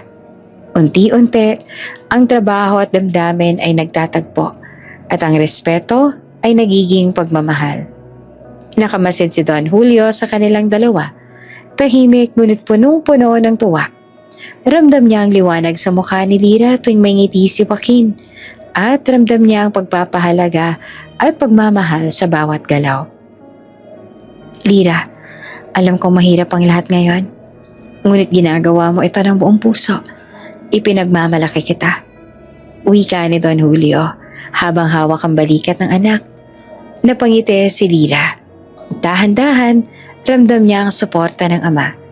Hindi niya inakala na kahit sa gitna ng bagong responsibilidad, may pagmamahal at gabay na palaging nariyan. Isang gabi matapos ang mahabang araw ng pagpupulong, naglakad si Joaquin at Lira sa hardin. Ang buwan ay maliwanag, ang mga bulaklak ay kumikislap sa ilaw, at ang hangin ay malamig ngunit maaliwalas. Lira, simula ni Joaquin. Gusto ko lang malaman mo, hindi mo kailangang matakot sa lahat ng bago. Kasama mo ko sa bawat hakbang. Napatingin si Lira. Ang mga mata niya ay kumikislap sa emosyon. Okay, hindi ko alam kung paano ko sasabihin pero salamat. Salamat sa lahat ng ginawa mo. Sa lahat ng sinabi mo. Hinawakan ni Joaquin ang mukha niya ng dahan-dahan at lumapit. Lira, gusto kong malaman mo na mahal kita. At sa ilalim ng buwan, nagtagpo ang kanilang mga labi. Isang halik na puno ng pangako, ng pagmamahal, at ng bagong simula. Simula noon, nagkaroon na ng bagong balanse sa Alcaraz Holdings. Si Lira kahit baguhan ay natuto na sa pamumuno. Si Joaquin naman ay palaging nasa tabi niya, nagtuturo, nagmamahal, at nag-aalaga. Ang bawat desisyon ay pinag-uusapan at pinagtitibay ng kanilang samahan. Si Don Julio ay laging nakamasid. Pinagmamasa ng anak niya na unti-unting nagiging matatag, puno ng determinasyon at malasakit. Ang pagmamahala ni Lira at Joaquin ay nagbibigay saya sa kanya, At sa bawat ngiti nila, ramdam niya na ang lahat ng sakripisyo at luha ay nagkakaroon ng kabuluhan. Si Andrea sa unay nahirapan pa rin tanggapin ang relasyon nila. Ngunit habang nakikita niya ang kabutihan ni Lyra, ang dedikasyon niya sa kumpanya at ang pagmamahal na ibinibigay sa kanya ni Joaquin, unti-unti rin siyang nagbukas ng puso. Lyra, mukhang okay na ako, wika ni Andrea. Halatang pagpipigil ng luha. Hindi ko man lubos maintindihan. Nakikita ko namang mabait ka. At nakikita ko rin na mahal ka ng papa. Kaya okay na ako sa lahat ng nangyayari. Napangiti si Lyra. At sa kaunting sandali, nagkaroon sila ng katahimikan at unti-unting pagkakaunawaan bilang magkapatid. Sa board ng kumpanya nagpatuloy ang mga meeting at mga desisyon. Ngunit ramdam ng lahat na may bagong leader sa paligid.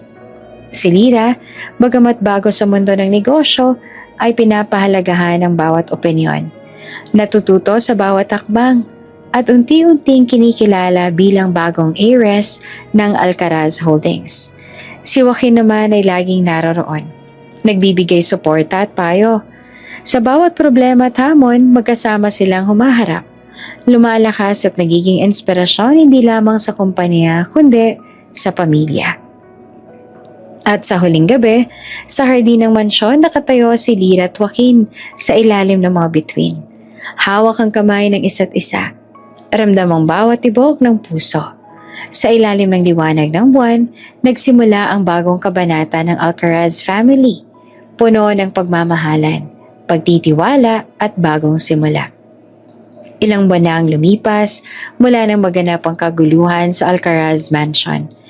Ang Alcaraz Holdings ay patuloy na lumalago at ang pangalan ni Lyra ay unti-unting kinikilala bilang matatag at maaasahang pinuno ng kumpanya. Sa opisina, masigasig siyang nakikipagpulong sa mga board members. Kahit na dati walang karanasan sa pamamahala, ngayon ay ramdam ang kanyang kumpiyansa. Ang bawat desisyon ay pinag-iisipan ng mabuti at ramdam ang respeto ng bawat isa sa kanya. Ngunit sa kabila ng lahat, may bahagi sa puso niya na nananatiling mapagkumbaba. Isang hapon, matapos ang mahaba at pagod na pagpupulong, nagpasya siyang bumalik sa lumang servants' quarters, kung saan siya lumaki bilang kasambahay bago pa nalaman ang kanyang tunay na pagkatao. Lumakad siya sa lumang daan. Ang bawat takbang ay puno ng alaala. Nakita niya ang lumang kahoy sa pintuan, ang bakuran kung saan siya naglalaro noong bata pa, at ang mga punong-puno ng pangarap na walang kamuwang-muwang na lumago. Umupo siya sa isang lumang upuan, huminga ng malalim, at napansin ang mga luha sa mata niya. Ang dami ko pong natutunan, bulong niya sa sarili. Ang dami ko pong pinagdaanan at pinagsikapan. At sa wakas, narito ako. Isang bagong buhay.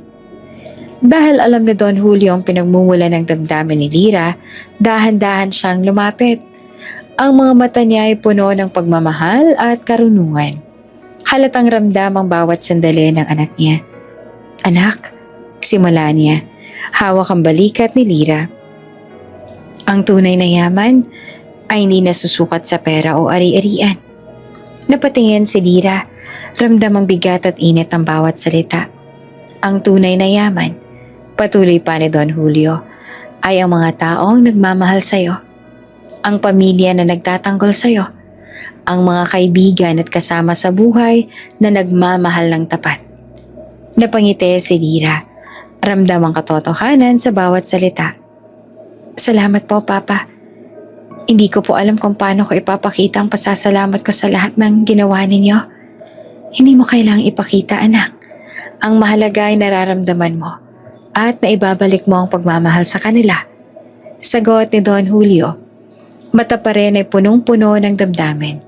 Isang hapon, habang nag-uusap sila, lumapit si Joaquin.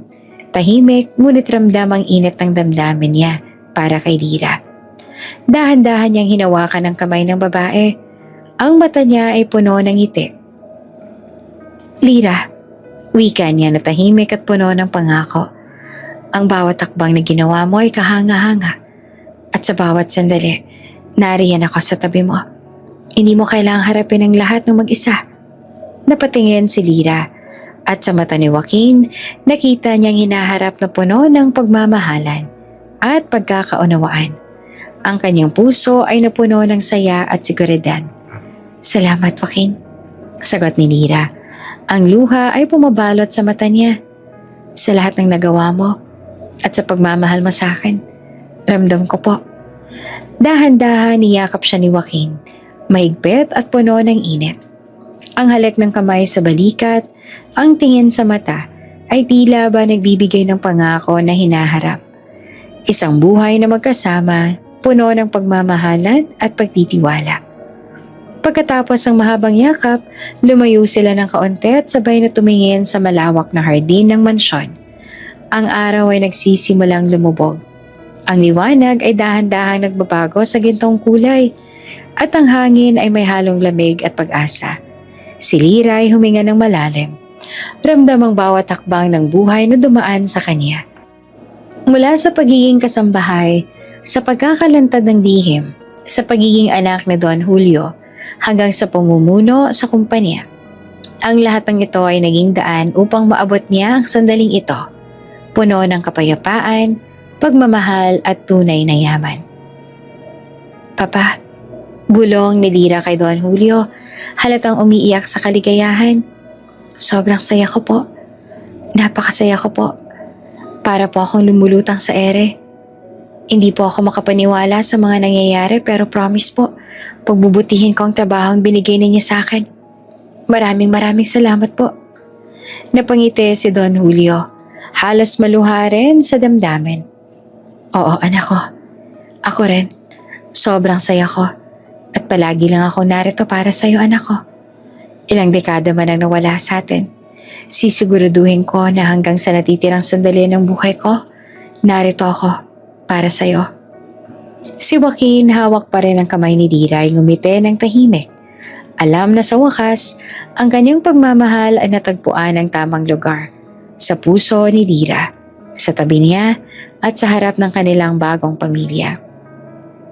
Ang gabi natapos sa tahimik ngunit masayang kapaligiran. Ang Alcaraz Mansion na dati puno ng lihim, galit at pagtataksil ay unti-unting nagbago sa isang tahanan na puno ng pagmamahalan, pagkakaisa at bagong simula. Sa ilalim ng mga bituin nagmasid si Lyra, si Joaquin at si Don Julio. Ramdam ang bawat tibok ng puso ng isa't isa. Alam na ang hinaharap ay puno ng pag-ibig, pamilya at tunay na yaman na hindi nasusukat sa pera kundi sa damdamin at pagkakaunawaan. Ang araw ay sumisilip sa Alcaraz Mansion na muling puno ng kasiyahan. Ngunit sa ibang dahilan ngayon, isang napakahalagang araw. Ang hardin ay pinuno ng mga bulaklak, puting tela at maliwanag na dekorasyon na bumabalot sa bawat sulok. Ito ang araw ng kasal na Lyra at Joaquin. Ang mga bisita ay nakasuot ng magagarang damit. Ang hangin ay may halong bango ng rosas at hasmin. Ang mga huni ng mga ibon ay tila sumasabay sa musika ng harana. Ang bawat isa ay ramdamang espesyal na sandali. Si Andrea nakasuot ng eleganteng gown. Nakatayo sa tabi ng makeshift altar bilang bridesmaid. Kahit na may halong selos nung una kay Lyra, ramdam niya ang pagbabago sa kanilang relasyon.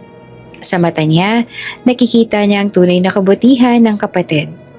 Lyra, ang ganda mo, wika ni Andrea, may ngiting puno ng pagmamahal at pagtanggap.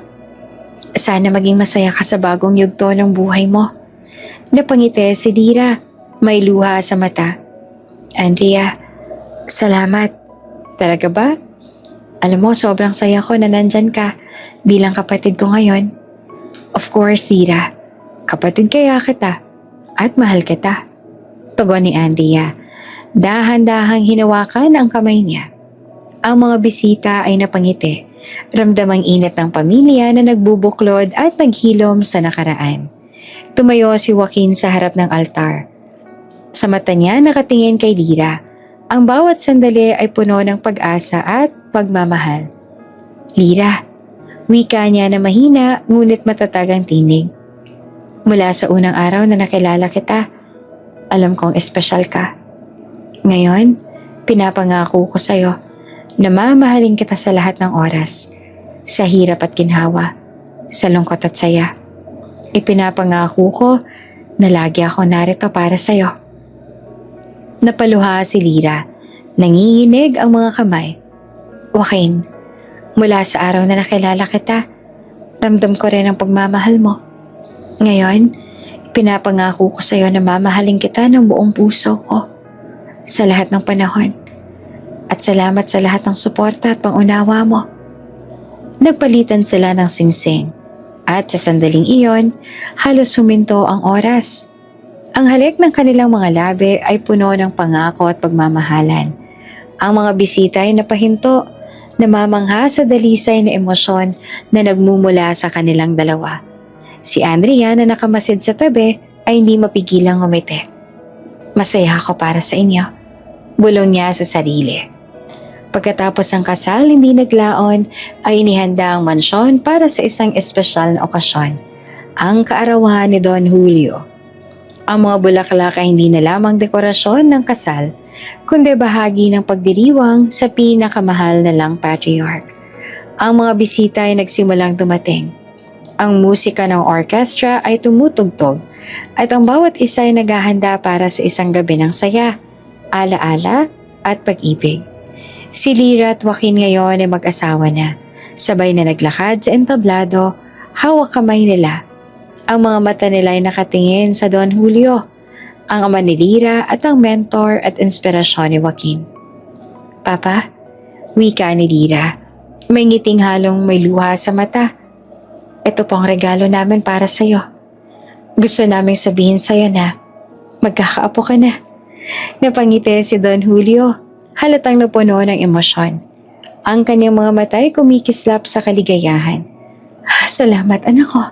Ito ng pinakamasarang regalo na natanggap ko sa aking kaarawan. Ang pamilya ko.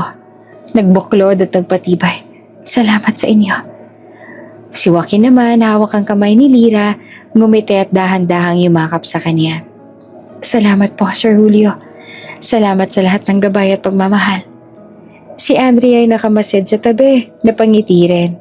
Ramdam niya ang bagong simula, ang pagkakaayos ng pamilya at ang tunay na halaga ng pagmamahalan sa bawat isa. Ang entablado ay puno ng saya, halakhak at luha ng kaligayahan. Ang gabi isang patunay na sa kabila ng lahat ng lihim, galit at pagkakanulo, may pagkakataon para sa pagkakaisa at pag-ibig.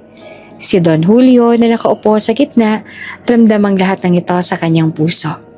Ang mga regalo, ang pamilya, ang pagmamahal ng kanyang anak at bagong manugang ay sapat na upang punan ng kanyang puso ng kagalakan. Sa ilalim ng liwanag ng chandelier, ramdam ng lahat ang init ng pamilya. Ang pagmamahala ni Lyra at Joaquin at ang bagong simula para sa lahat ng miyembro ng Alcaraz. Mabilis lamang na lumipas ang mga buwan at puro saya lamang ang bumabalot sa paligid. Ang hardin ay puno ng halakhak. Ang mga bulaklak ay kumikislap sa liwanag ng umaga at ang hangin ay may halong bango ng bagong simula. Sa loob ng mansyon, si Lyra ay nakahiga sa isang malambot at malinis na kama. Hinihintay ang isa sa pinakamahalagang sandali ng kanyang buhay, ang pagdating ng kanyang unang anak. Ang mga kamay ni Joaquin ay mahigpit na hawak ang kanya. Ramdam ang kaba, pananabik at saya sa bawat tibok ng puso ni Lyra. Lyra, kaya natin to. Bulong ni Joaquin, hawak ang kamay ng asawa. Anak natin, malapit na siyang dumating. At alam kong magiging mahusay kang ina. Napangiti si Lyra. Ang luha ay tumulo sa mata. Joaquin, natatakot ako pero masaya ako. Ang dami nating napagdaanan. At ngayon handa na tayong harapin ang bagong kabanata. Ang bawat sandali ay puno ng tensyon at excitement. Ang bawat hininga ni Lyra ay may halong pangamba at pag-asa. At sa huling saglit, ramdam ng lahat ang malakas na sigaw ng bagong buhay. Joaquin, naririnig mo to? Bulong ni Lyra, halatang umiiyak sa saya. Tumango si Joaquin, halos maluharin. Oo, anak natin. Malusog at maganda. Malakas at ang sigla niya. Dahan-dahang inihandog sa kanilang sanggol. Isang batang lalaki na may malalaking mata at malambot na palat. Ang mga kamay ni Lira ay nanginginig habang hawak ang anak nila at si Joaquin naman ay hindi mapakali sa tuwa. Ang ganda niya. Ang laki ng puso ko para sa kanya. Wika ni Joaquin. Napalapit at niyakap ang pamilya nila. Anak natin, mahal na mahal ka namin. Napaluha si Lira, ramdam ang init at pagmamahal ng kaniyang asawa. Ang mga problema at luha ng nakaraan ay tila nawala, napalitan ng liwanag at saya. Ang bagong buhay na ito ay simbolo ng lahat ng pinagsikapan nila, ng pagmamahalan nila, at ng pamilya na kanilang nabuo. Sa kabilang panig naman ng mundo, si Andrea ay abala sa kanyang sariling bagong yugto. Nasa isang modernong lungsod sa Europa, kasama ang tanawin ng mga makukulay na gusali at maaliwalas na kalangitan. Ngunit hindi siya nag-iisa. Sa kanyang tablet, mayroong video call mula sa kanyang bagong kasintahan.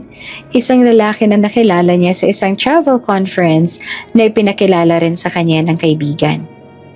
Andrea, mukhang sobrang saya mo ngayon ah. Wika ng lalaki. Halatang natutuwa sa mukha niya. I wish I was with you, babe. Matapos lang talaga tong conference ko na rito sa Melbourne. I miss you too.